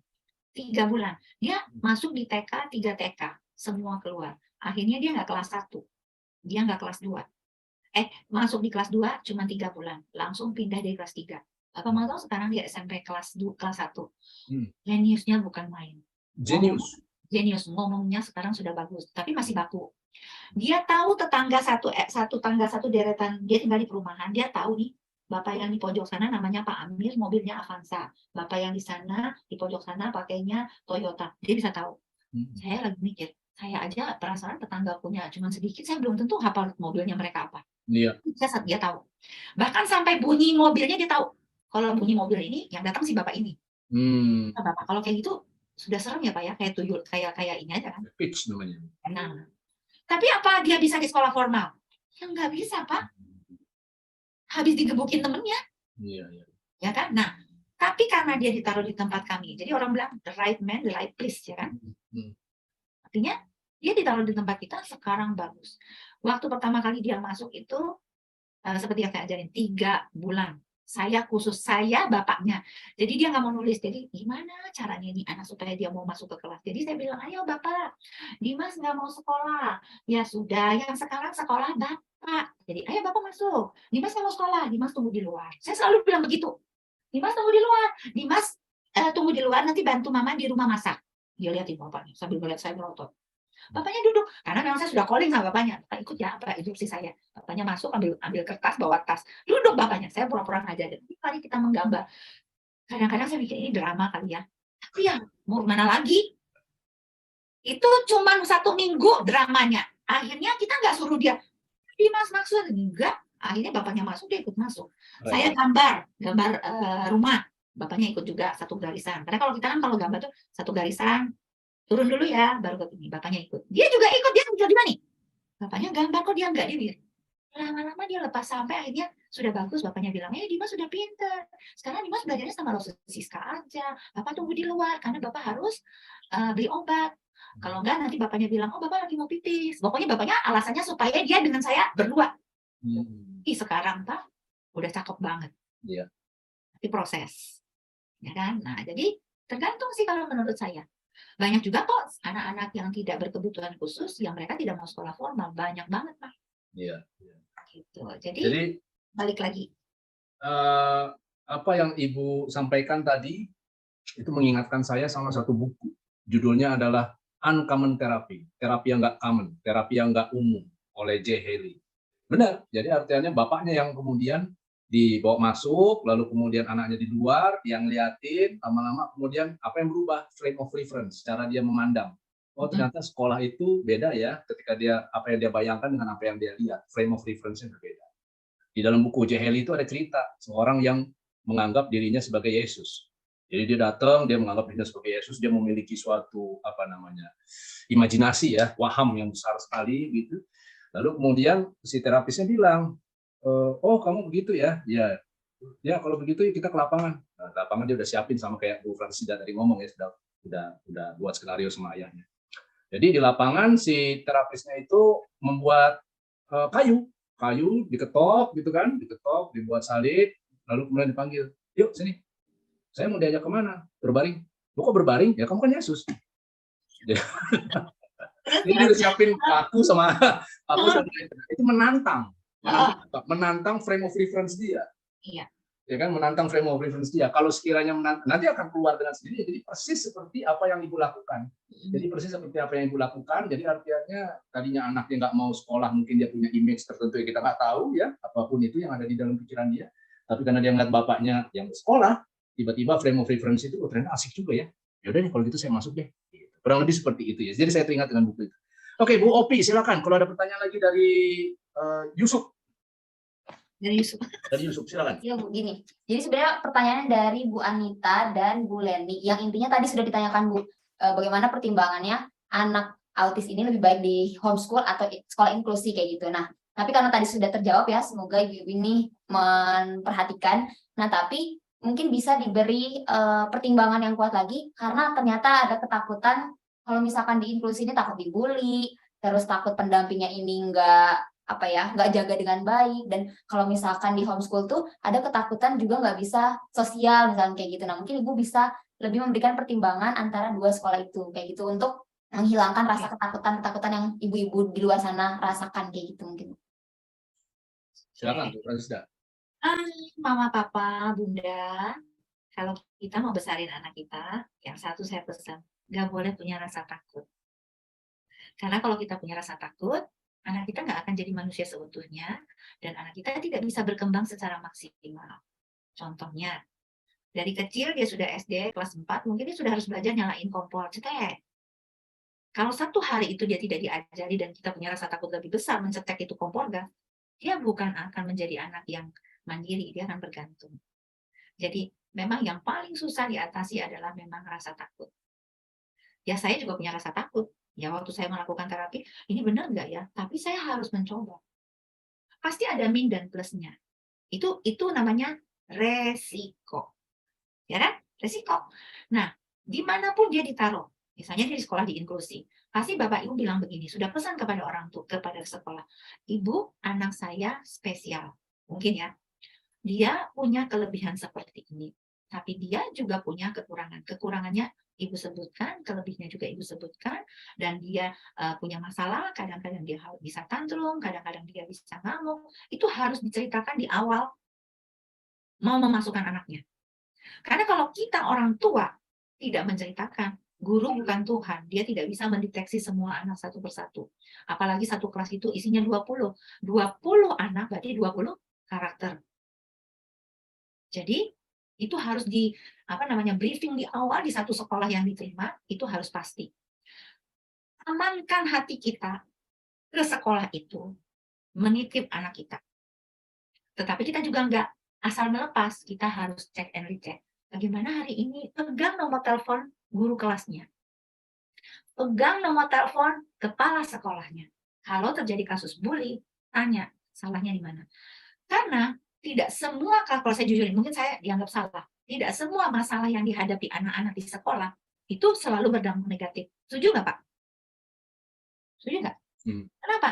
Karena kalau anak itu menemukan masalah, dia juga belajar dong. Mengatasi masalah. Nah, itu dia. Artinya tidak semua masalah yang dihadapi anak itu menimbulkan masalah jadinya. Ada dua, bisa masalah, bisa juga yang tidak masalah, tapi dia belajar. Nah, proses belajar ini tidak dijual di Shopee, tidak dijual di toko lapak, nggak ada. Dari proses belajar digebuk.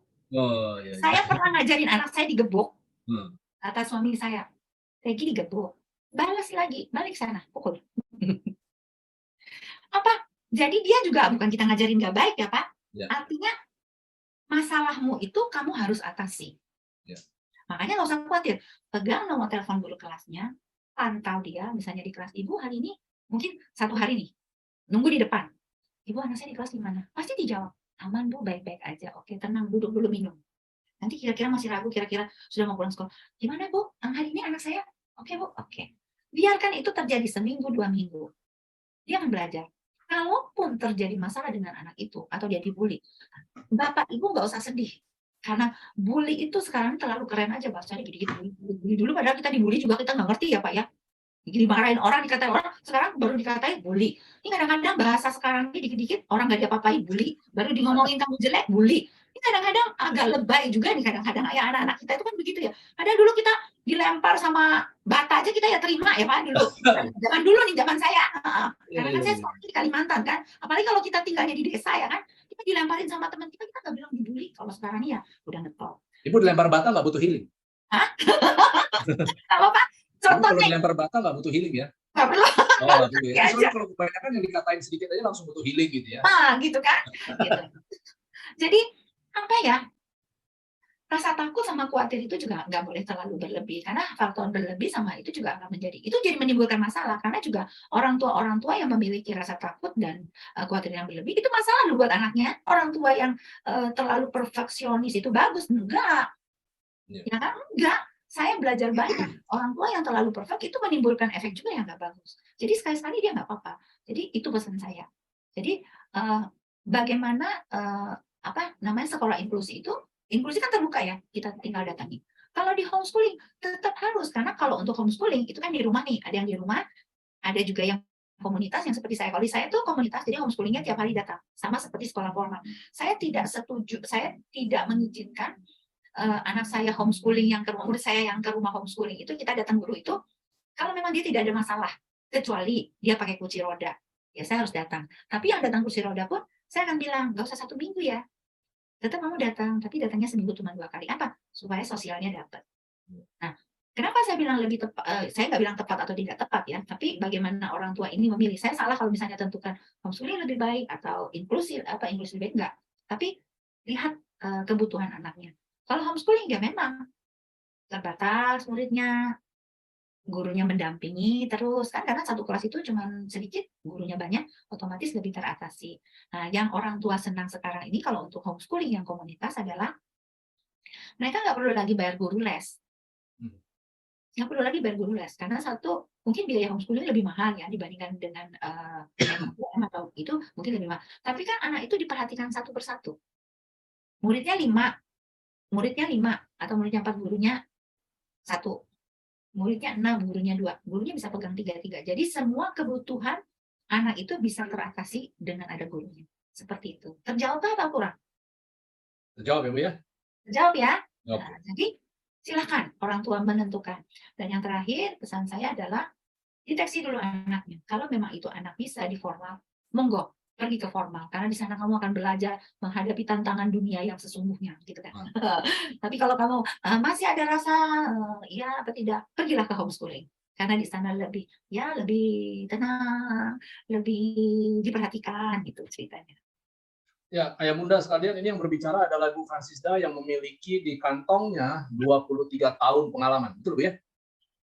Kurang lebih seperti itu Pak. 23 tahun pengalaman, pendidikan, edukasi, psikologi ya. Jadi ini menarik. Ketika tadi Ibu bilang bahwa artiannya adalah mereka juga perlu belajar dari masalah. Karena kan tadi IQ kan kita bilang kecerdasan itu adalah IQ, intellectual quotient, ya, intelligence quotient. Nah, intelligence ini yang menarik nih. Intelligence itu definisinya apa sih? Intelligence itu kan ability to solve problem. Nah, kalau sumpahnya ability to solve problems, artinya adalah bahwa manusia juga belajar melalui masalah. Dan saya setuju sekali dengan apa yang tadi Bu Fransisda bilang, bahwa artiannya adalah ya anak-anak itu harus dipaparkan dengan masalah, dengan demikian mereka pada akhirnya juga akan belajar. Itu kadang biasa tangkap. Yang kedua juga artinya tadi Ibu bilang bahwa supaya orang tua itu jangan terlalu khawatir. Karena kan orang tua yang khawatir kan kembali lagi, karena pembelajaran itu adalah dari pengalaman, kekhawatiran, ketakutan dari orang tua itu kan terefleksi, ya beradiasi kepada si anak. Jadi akibatnya anaknya itu juga belajar dari ketakutan orang tua. Jadi akibatnya diawali dari orang tuanya yang kekhawatiran, anaknya jadi kekhawatiran, ujung-ujungnya anaknya jadi memiliki kecemasan. Ya. Kurang lebih seperti itu yang tadi saya tangkap dari Ibu Fransisda. Bu Opi, ada pertanyaan lanjutan? Belum Pak, mungkin sudah cukup jelas. Belum ya? Oke. Jadi Bu Fransisda, saya mau lanjut lagi nih. Jika demikian berarti sebenarnya kalau untuk sekolah gitu ya, terkait dengan homeschool, benar nggak sih artinya akan ada masalah dengan sosialisasi? Nah, silakan. Seperti apa tuh? Kalau saya sih, karena kita homeschoolingnya adalah komunitas, itu nggak ada masalah. Karena kan mereka sama dengan sekolah formal lainnya. Sekolahnya di tempat kami itu dari 7:30 untuk SD kelas 1 sama kelas 2 pulangnya 11:30. Untuk SD kelas 3 sama kelas 4 kita pulangnya jam 12 siang. Untuk kelas 5, kelas 6 kita pulangnya 12:30, untuk SMP, SMA kita pulangnya 12:30. Jadi sebenarnya sama, cuman proses belajarnya, cara belajarnya, terus jumlah muridnya yang berbeda. Jumlah murid yang sedikit itu justru bisa dilihat sebagai arti, atau dari kacamata positif, berarti perhatian gurunya lebih lebih banyak gitu ya Bu ya? Lebih banyak dibandingkan misalnya perbandingan 1:20, apalagi 1:40 ya. Kalau sumpahnya 1:5 berarti kan artinya masing-masing guru tahu secara personal mestinya kekuatan dan kelemahan dari masing-masing siswa. Karena gini Pak, sekolah formal aja yang muridnya terlalu banyak itu juga nggak bagus. Satu kelas itu sekarang dibatasi oleh pemerintah itu sekitar 28. 28. Oh, udah nggak ada lagi zaman kayak dulu ya, Bu ya, 40. Oh, dulu zaman anak saya di sekolah Katolik itu 44, Pak. Gurunya 1. Aduh, Pak, itu guru nggak tahu lagi dah. Itu kalau pulang kayaknya gurunya bebak belur. Nah, sekarang beda, Pak. Kenapa? Mungkin pemerintah memantau ya. Kalau dulu masih bisa 44, 50, zaman dulu angkatan saya, Pak, 50 ada. 50 itu yang di dalam kelas, yang di luar kelas masih 50. Ya, 50 gurunya Oh, cuma 50 ya. Tapi sekarang itu nggak bisa lagi. Kenapa? Zaman berubah. Anak kita sudah canggih. Anak kita sudah hiperaktif. Dari mana? Dari pola makan yang nggak bisa. Yang nggak karu-karuan. Anak-anak itu makannya banyak. Yang dimakan tuh asumsi gulanya yang banyak. Makanya sekarang kan laku banget tuh di TikTok. Orang diet, apa segala macam. Pola makan sekarang terus diajarin terus. Karena itu berdampak buat perilaku anak. Nah, pemerintah sudah nyadar. Sudah nggak boleh lagi. Saya ke sekolah negeri, saya kan tadi sekolah swasta. Kemarin saya 2 sekolah saya di sekolah negeri. Sekarang sekolah negeri itu dibatasi. Peminat sekolah negeri banyak untuk SD. Itu satu kelas sekarang 32, 35. Sudah tidak boleh lagi. Jadi mereka tetap 35 ya, Bu ya? 32, 35. Itu pun dipaksakan. Harusnya 28. Karena Pak, pesertanya yang masuk ke negeri itu maunya banyak. Banyak. Iya. Nah, kita yang maksudnya kita di homeschool itu kenapa kita ngambil alih seperti supaya memang anak-anak ini terpantau. Itu pun Pak, itu kita masih bisa diprotes orang tua Pak. Katanya Pak, gurunya kurang perhatian lah, gurunya kurang inilah. Padahal 1:5. Iya, 1:8. Kadang kalau bahasa Inggris masuk 8, 2 gurunya muridnya 5, gurunya 1. Kadang 7, gurunya 2. Muridnya 15, kita kasih 3 guru. Karena kan kita agak campur, ada yang bisa saya campur. Jadi di tempat kami ada yang memang yang spesial bisa dicampurkan, tapi ada yang spesial tidak bisa dicampurkan. Itu pelayanannya benar-benar kesini. Itu aja masih bisa diprotes, Pak. Apalagi yang 1:32. Nah, itu dia. Karena kita juga guru juga manusia, tidak bisa melihat semuanya. Gitu. Yang dipanggil yang di depan, yang di belakang. Gaya lain. Yang di samping dipanggil, yang samping kirinya lagi. Kan macam-macam, Pak. Betul. Bisa. Karena anak kita ini, anak zaman sekarang ini, waduh, karena vitamin yang menjadikan anak-anak kita ini super aktif itu kenapa? Karena orang tua juga luar biasa untuk peduli dengan kalau mereka hamil vitaminnya kenceng banget. Nih, yang saya pernah alami, yang pernah saya lihat lagi, orang tua yang biasanya, ini baru asumsi saya ya, semoga bisa benar, semoga juga bisa salah. Orang tua yang melahirkan pada usia berumur, maksudnya di atas 40, itu ada kecenderungan punya anak yang spesial. Kenapa? Mereka tuh waktu hamil di usia 40, itu vitaminnya dibanyakin, Pak. Semua vitamin A sampai Z dimakan semua. Begitu keluar, anaknya sudah jenius. Kalau dia bisa ngomong tuh anak lahir langsung ngomong kali.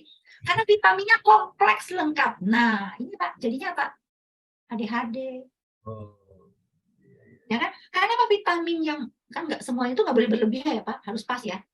Nah, yang berlebihan inilah yang berpengaruh. Kurang juga jangan. Harus pas ya, Bu ya. Ya, harus pas. Makanya kalau ditanya, Ibu mau kaya? Enggak, saya mau pas-pas aja. Artinya, mau beli kue, pas ada. Pas mau beli pesawat, pas ada. Benar kan? Pas aja. Jangan yang pas aja, Bu ya. Betul. Pas aja. Nah, mau beli Kentucky Fried Chicken, pas ada uangnya. Yang namanya kurang sama lebih itu nggak bagus. Nah, jadi memang balik lagi orang tua sih yang harus jeli-jeli. Nah, orang tua ini PR-nya banyak lah. Begitu dia tahu hamil, dia harus perhatikan apa. Bukan hanya vitamin yang diperhatikan orang tua. Mungkin ada musik untuk mendengarkan perutnya itu kan ada tuh untuk musik orang hamil supaya nanti kalau lahir dia seperti apa. Banyak macam. Dulu saya waktu hamil suami saya marah banget karena saya kan waktu hamil doyannya makan minumnya Coca-Cola. Sampai saya curi-curi. Pas ketahuan suami saya marah, saya dibeliin Coca-Cola 5 botol suruh dihabiskan. Saya nggak berani, saya diam aja. Nah, itu faktor-faktor yang kayak begitu tuh yang bisa menimbulkan anak-anak. Saya ini dapat lagi satu murid. Saya dapat satu murid tadi, namanya anaknya pintar nggak bisa bahasa Inggris. Baru masuk 1 minggu. Siapa Bu namanya? Inisial aja. MY. B, namanya B. Oh, B. Dia nggak bisa bahasa Indonesia, pakai bahasa Inggris. Lahir mainnya HP, ya. Nah, waktu orang tuanya hamil dia, usianya sudah 40. Hamil 5 bulan terdeteksi pecah empedu. Jadi dia mau dioperasi pada waktu dia hamil 5 bulan, tapi mujizat Tuhan itu terjadi. Dia mengkonsumsi apel yang di jus akhir sama garam Himalaya. Saya juga baru tahu lupa kalau orang empedu itu dikasih apel sama garam Himalaya bisa sembuh. Dia cuma konsumsi 1 bulan. Tapi saya bilang sama dia mungkin semuanya bukan karena apel dan garam Himalaya, tapi mungkin Tuhan juga yang memang berkenan dia lahir. Sembuh Pak. Sudah masuk rumah sakit mau dioperasi. Dokternya periksa, Ibu empedunya sudah baik kan? Jadi kalau menurut saya ibu nggak usah operasi, ibu pulang aja. Jadi nggak jadi. Nah, kondisi ini menjadikan orang tua ini terhadap anak yang di dalam kandungan sampai lahir itu jadi apa ya? Oh, Super ini protektif. mujizat banget. Ini aduh, pokoknya ini mujizat Tuhan. Jadi saya harus jaga baik-baik. Jadi semuanya harus sampai kelewatan. Sudah umur 7 tahun nggak tahu huruf, nggak bisa pegang pensil. Dia punya istana di kamarnya sendiri. Kalau keluar itu kalau cuma hanya makan, saya bilang salah siapa? Iya. Yang salah bukan orang tua, kucing yang mengeong-ngeong. Mantap. Kan gitu. Iya. Jadi memang ada hal yang saya catat di sini, artinya adalah bahwa zaman udah berubah ya, bahwa artinya sekarang bukan lagi sekolah yang isinya adalah 1:40, 1:50, 1:5, 1:8, justru adalah suatu hal yang bagus gitu ya. Dan apalagi dunia kerja saat ini juga menuntut skill, penguasaan, bukan ijazah yang kemudian minim dengan penguasaan. Makanya muncul banyak sekali MOOC atau Massive Open Online Courses, dan fenomena menarik, berbagai universitas keren-keren di luar negeri sana buka cabang di Indonesia. Kenapa? Karena banyak sekali penurunan daripada jumlah mahasiswa di luar negeri yang mau melanjutkan perkuliahan. Akibatnya karena biaya operasional universitas salah satunya dapatnya dari tuition, karena nggak ada yang kuliah, ya, salah satunya menjaringnya adalah ke negara-negara Asia. Berbagai universitas dari barat-barat mulai masuk dan kemudian membuka cabang di sini. Ya. Oke, ini hal yang menarik dari Bu Francisda. Bu Emi, ada tambahan, ada pertanyaan? Silakan.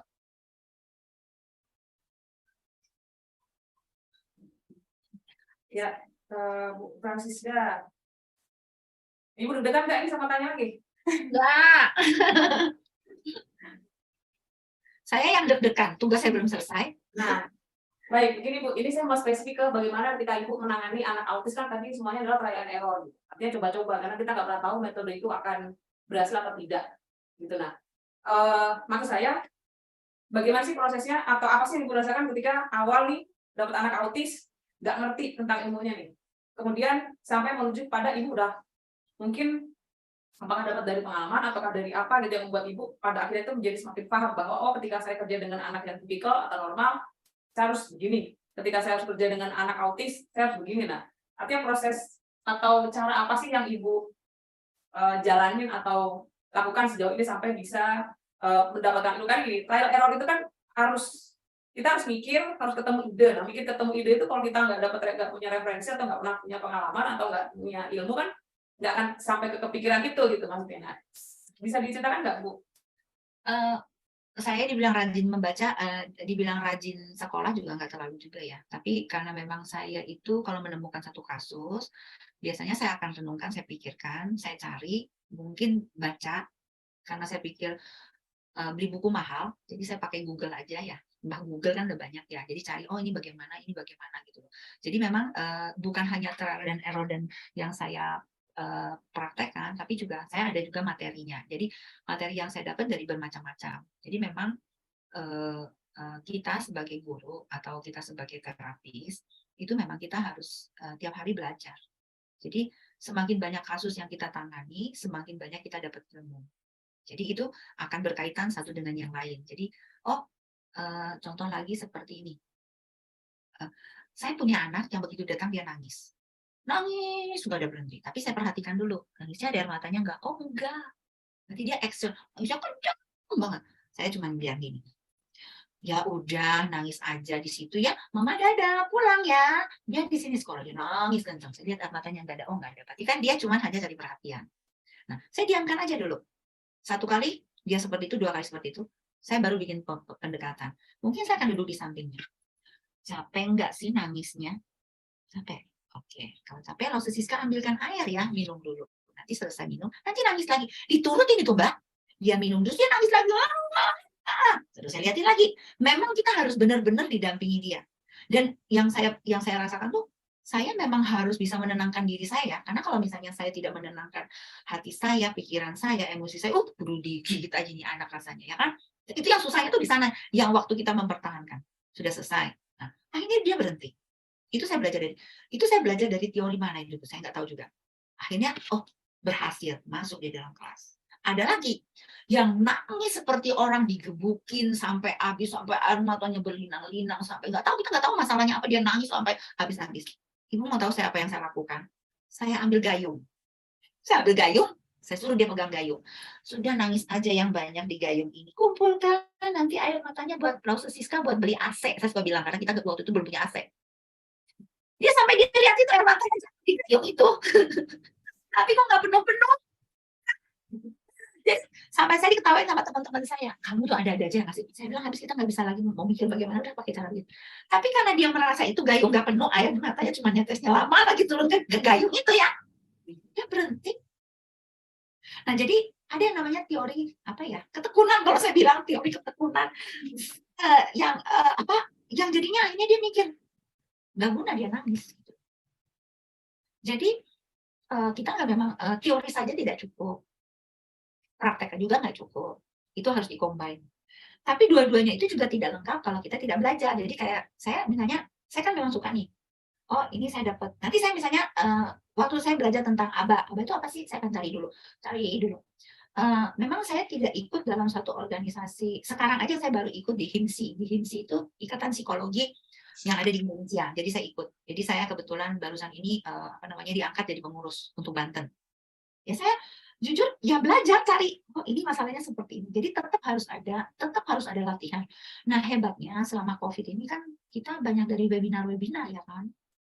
Nah terus apalagi TikTok sekarang ini, TikTok itu luar biasa. Orang tua murid, kita guru-guru, kita terapis, kita juga belajar gitu loh. Karena sekarang para psikolog, para ini semua terbuka ilmunya. Nah kalau sampai orang tua nggak mau belajar ya sangat rugi gitu. Kita pun sudah ada materi pembelajaran itu kita jadi paham. Jadi itu sih yang saya gunakan selama itu. Jadi pelan tapi pasti gitu. Ya kadang-kadang sekali-sekali, 2 kali, 3 kali pasti bisa gagal. Apalagi misalnya kita lagi nggak enak badan, kita ngadepin anak itu pasti terjadi. Itu bisa. Tapi komitmen kita untuk anak-anak itu kan sudah tertera di sini, sudah terpatri. Jadi kita tidak boleh seperti itu. Kita hilangkan. Itu masih nggak apa-apa kalau anaknya cuma nangis. Bu, saya udah kenyang diludahin, Bu. Udah kenyang nih muka diludahin, sudah kenyang. Sampai saya pernah digigit di gigitan yang terdalam, saya sudah pernah. Sampai ini dalamnya tuh sampai giginya tuh nempel di tangan saya tuh sampai berbekas, sampai orang tuanya bilang, Lause, saya minta maaf ya, nggak apa-apa Bu. Tapi dari itu saya belajar, begitu dia mau gigit, saya kasihkan. Dan dia anak-anak yang berkebutuhan yang autis ini, dia ngerti loh Bu, kalau dia juga punya rasa sayang. Dia cuma menatap aja, jadi nggak mau gigit lagi nih. Kemarin sudah gigit kan, sekarang Lause, gigit aja nggak apa-apa. Kemarin yang terakhir anak saya autis, itu namanya F, itu dia Pak suka nyeruduk. Jadi guru saya itu diserudukin, jadi kan kita kan di belakang, dia kalau seruduk tuh gini, bahu itu gurunya punya dada itu bunyi, pak. Saya pernah cerita kalau nggak salah di TMA. Saya bilang sama guru saya, kalau anak begini jangan pegangnya dari belakang, tapi harus belakangnya dari depan. Dari depan kita masih bisa mundur, gitu kan, bisa mundur. Kalau di belakang nggak bisa, kan harus di tengah. Nah hari itu dia tantrum, dia pukulkan kepalanya ke guru saya. Akhirnya saya korban. Ayo sekarang sama Lausus Siska. Aduh Bu, kepala saya sama kepala dia di sini ketemu, sakit sampai 3 hari itu masih berasa sakit. Tapi itu buat dia cuma sekali itu doang dia lakukan dengan saya. Selanjutnya dia tidak melakukan lagi. Artinya apa? Dia belajar bahwa dia menyakiti orang. Padahal Bu, anaknya itu autis, nggak bisa ngomong. Sedih deh pokoknya kalau ngelihat dia tuh, aduh gimana banget ya, di satu sisi gemes gitu loh rasanya, mau gimana ini nih anak tantrumnya sampai segitu. Tapi di satu sisi saya balik lagi, kalau sampai suatu saat kalau saya punya anak seperti itu, gimana ya hati saya gitu. Jadi saya nggak berani marah, ya saya harus korban.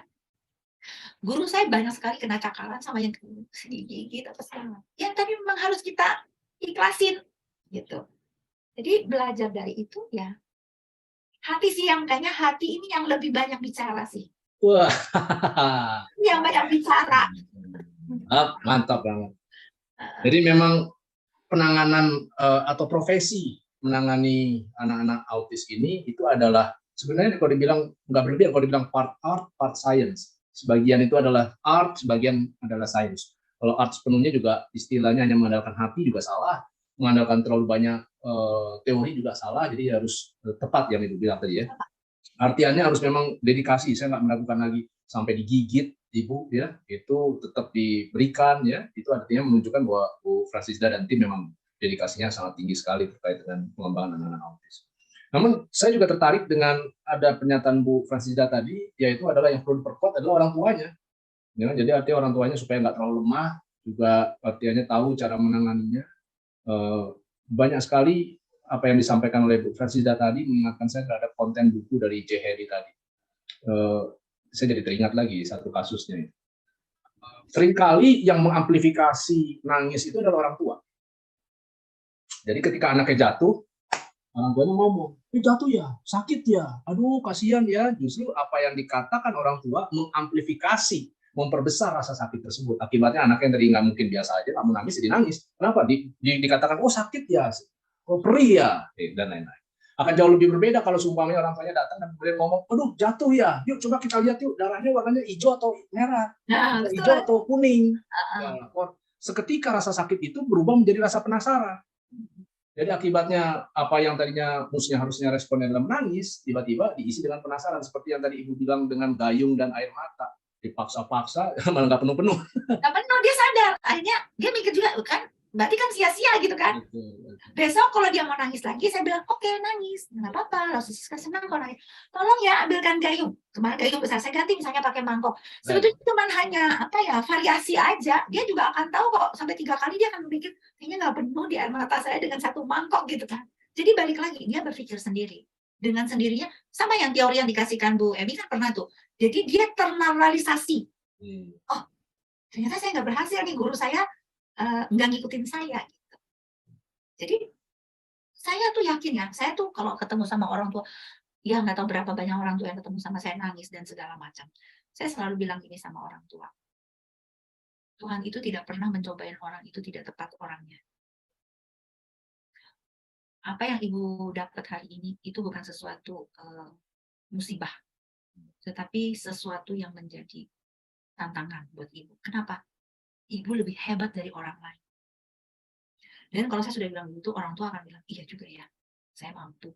Karena beberapa kasus orang tua yang datang ke saya itu, air matanya malu, tidak mau mengakui anaknya disimpan di dalam rumah. Tidak mau ditunjukkan sampai ke tetangga aja tidak. Ke keluarga disimpan. Itu bukan hal yang baik. Anaknya tidak bisa bertumbuh. Yeah. Saya bilang, ayo, sekarang kita cari upayanya bagaimana. Supaya mereka bisa menghadapi. Minimal anak-anak itu bisa masak Indomie kali, atau masak telur mata sapi, atau rebus telur, atau bisa mandi sendiri. Itu sudah hal. Nanti nambah lagi. Kebanyakan memang kelelahan dari orang tua. Nah, balik lagi. Kalau kita lelah, kerja juga lelah, tidur juga lelah, duduk aja juga lelah, apalagi nggak berbuat apa-apa. Nah, jadi kita ambil yang paling terakhir. Mari kita berbuat sesuatu. Apa aja buat anak kita.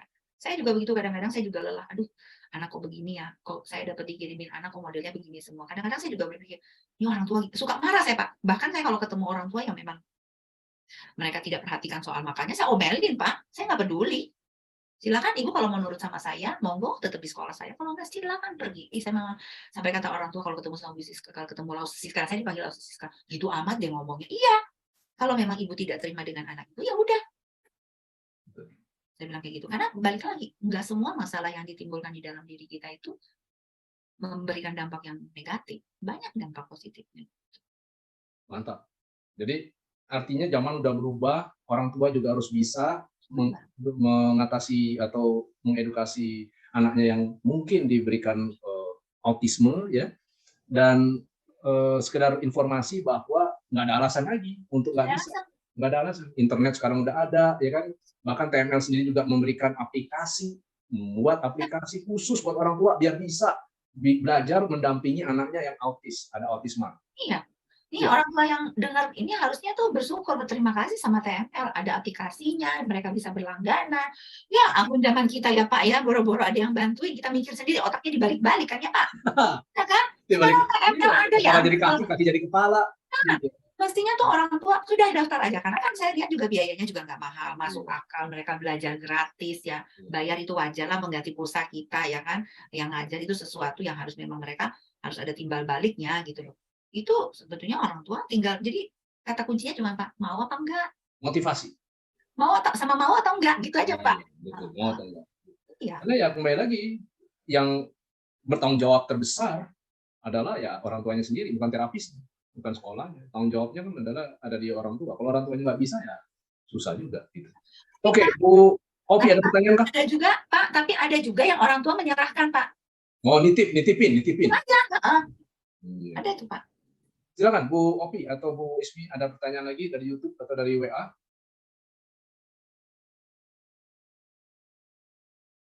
Kalau dari IG, YouTube, WA nggak ada sih Pak. Oke. Dan ada pertanyaan dari Bu Ismi atau Bu Ovi atau yang lain? Silakan. Mungkin saya ada satu ya Bu. Saya itu tertarik dengan Ibu sepertinya aware banget nih sama makanan sehat gitu ya. Nah, TML juga pasti mengkampanyekan makanan sehat dong ya Bu ya, makanan organik kayak gitu. Nah, kalau misalkan di sekolah Ibu sendiri nih bagaimana nih Ibu memberikan apa ya, rasa peduli itu membagikan ke anak-anaknya tuh apakah ada program khusus makanan sehat ataupun ada terapi untuk makan sayur, makan buah kayak gitu, ada nggak sih Bu di sekolah Ibu? Kalau sebelum COVID, kita memang makanan sudah disediakan oleh sekolah. Jadi memang semua makanan sehat. Jadi tidak ada yang mie goreng, itu jarang banget. Kita lebih banyak yang makanan rumah. Jadi kayak apa ya, ikan goreng, bahkan kita sayur asem kita kasih, sama ikan asin kita kasih, tahu tempe kita kasih. Jadi lebih banyak ke makanan masakan, makanan rumahan. Nah, sesudah COVID, kita sudah seperti itu. Karena kan budget dan lainnya itu sudah berubah. Tapi kita selalu memberikan himbauan kepada orang tua untuk makanan mereka harus makan sayur. Nah, sekarang sih belum, karena kita kan sudah mau selesai ya. Nah, untuk program selanjutnya mungkin kita sebulan sekali ada makan sehat. Jadi anak-anak belajar membawa makanan dari rumah yang misalnya hari itu temanya hijau, berarti dia boleh bawa sayur hijau, pokoknya semuanya hijau, mungkin itu dibawa sama mereka. Nah, karena kita belajar life skill, kita ada belajar memasak. Biasanya anak-anak itu memasak sendiri terus memakannya sendiri. Masaknya sendiri terus dimakan sendiri juga. Jadi mereka memang diajarin seperti itu. Nah, kalau makanan sehat memang sudah haruslah untuk semua, untuk anak-anak itu memang bukan berarti anak yang berkebutuhan khusus aja yang harus makan sehat, tetapi juga anak-anak yang lain juga harus makan sehat, karena pola makan sehat ini itu penting. Karena kita harus tahu yang namanya gluten yang gula itu kan berdampak yang nggak bagus. Nah, kenapa? Karena kan sekarang coba kita lihat misue, pop ice, itu semua tuh makanan yang begitu. Jadi sebetulnya sejujurnya saya juga nggak bisa juga itu kan usaha, itu kan orang bisnis ya. Kita nggak boleh, saya meskipun saya paham, saya nggak boleh juga menjatuhkan bahwa itu tidak boleh dibeli, itu saya tidak bijak. Tapi mari orang tua yang bijak. Mungkin mau coba minuman yang tadi yang saya sebutkan itu, boleh, tapi sebulan sekali. Yang penting dia tahu rasanya. Jadi biar nggak ketinggalan zaman kalau ditanya teman yang ngomong, oh saya tahu kok minuman itu gitu kan. Minimal dia tahu gitu loh. Tapi kalau yang berlebihan, mereka jangan. Kenapa? Itu juga nggak bagus untuk kesehatan. Banyak sekarang anak-anak yang muda yang umurnya 20 kena gula tinggi. Kenapa? Pola makan. Nah, itu anak yang normal. Gimana dengan anak-anak yang spesial? Karena anak spesial itu, saya deteksi selama ini, saya berdasarkan penelitian saya, anak-anak yang berkebutuhan khusus itu mereka tidak punya rasa kenyang. Setuju? Setuju ya Pak? Ya. Mereka tidak punya rasa kenyang, mereka tidak punya rasa nggak enak atau malu, itu semua masuk. Nah, semua yang masuk ini kan jadi sampah ya. Ya. Itu yang mengotorin semua badannya, dan itu berkolaborasi dengan semuanya jadinya seperti itu. Jadi makanan sih. Francis ya, jadi waktu juga ini udah semakin malam, namun bagaimanapun juga banyak hal yang kita dapatkan dari Ibu Francisda. Sebelum kita akhiri, apa kira-kira pesan-pesan Ibu yang paling yang paling utamanya adalah untuk orang tua, karena kan ini ujung tombaknya adalah orang tua. Ada nggak pesan-pesan utama dari Ibu kepada orang tua? Silakan. Pesan saya kepada semua orang tua, mau itu anak spesial maupun ada anak nggak spesial, adalah harus kita ingat, anak itu adalah harta karun, titipan Tuhan yang paling indah dalam hidup kita. Jadi apapun anak kita harus terima. apapun kelebihan dan kekurangan anak kita, kita harus terima. Nah, marilah jadi orang tua yang bijak supaya anak-anak kita juga menjadi lebih bijak, ya. Nah, kalau mengenai warisan, ingat apa yang kita tabur hari ini akan kita tuai nanti. Jadi kalau Bapak Ibu, orang tua murid sampai orang tua menaburkan yang nggak bagus buat anaknya, maka jangan kaget suatu saat Bapak Ibu juga akan menuaikan sesuatu juga yang tidak baik. Jadilah orang tua yang baik, yang sepenuh hati dan jiwa itu melayani anak. Kalau orang bilang sekarang kalau di kurikulum Merdeka itu menghambakan diri untuk anak. Jadi menghambakan diri itu bukan berarti semua keinginan anak kita penuhi, tidak. Tetapi memberikan pengertian kepada anak bahwa kamu harus jadi anak yang sesungguhnya seperti apa dengan disiplin-disiplin yang harus diberikan sejak masa dini. Baik, jika demikian. Semangat jadi orang tua. Oke, Bu Francisda, terima kasih untuk bincang-bincangnya. Banyak sekali informasi, banyak sekali inspirasi, edukasi yang diberikan, dan mudah-mudahan para orang tua bisa untuk mendapatkan hal-hal yang bisa diuji cobakan di rumah dalam mengembangkan anak spesialnya. Ini kira-kira kalau mau kontak ke House of Knowledge, kira-kira kontaknya kemana? Ke nomor telepon saya boleh. Nomor telepon, nanti nomor telepon akan kami sertakan, nomor telepon Bu Francisda kami akan sertakan di deskripsi video sesi podcast kali ini. Oke, Bu Francisda, terima kasih untuk waktunya, kesempatannya, jangan bosan-bosan ya Bu ya. Ya, saya juga minta maaf ya, Bapak Ibu, para orang tua murid yang dimanapun berada, Bapak, teman-teman saya yang cantik-cantik di situ. Kalau ada kata-kata saya yang kurang berkenan, saya mohon maaf karena memang model saya sudah seperti ini. Langsung to the point, tapi penuh esensi, penuh makna, dalam banget. Oke, jika demikian, Bu Francisda, terima kasih dari kami mohon diri. Selamat istirahat dan mohon maaf kalau ada salah-salah kata. Sampai ketemu pada sesi berikutnya, Bu ya. Siap, Pak. Terima kasih, Bu. Mohon diri.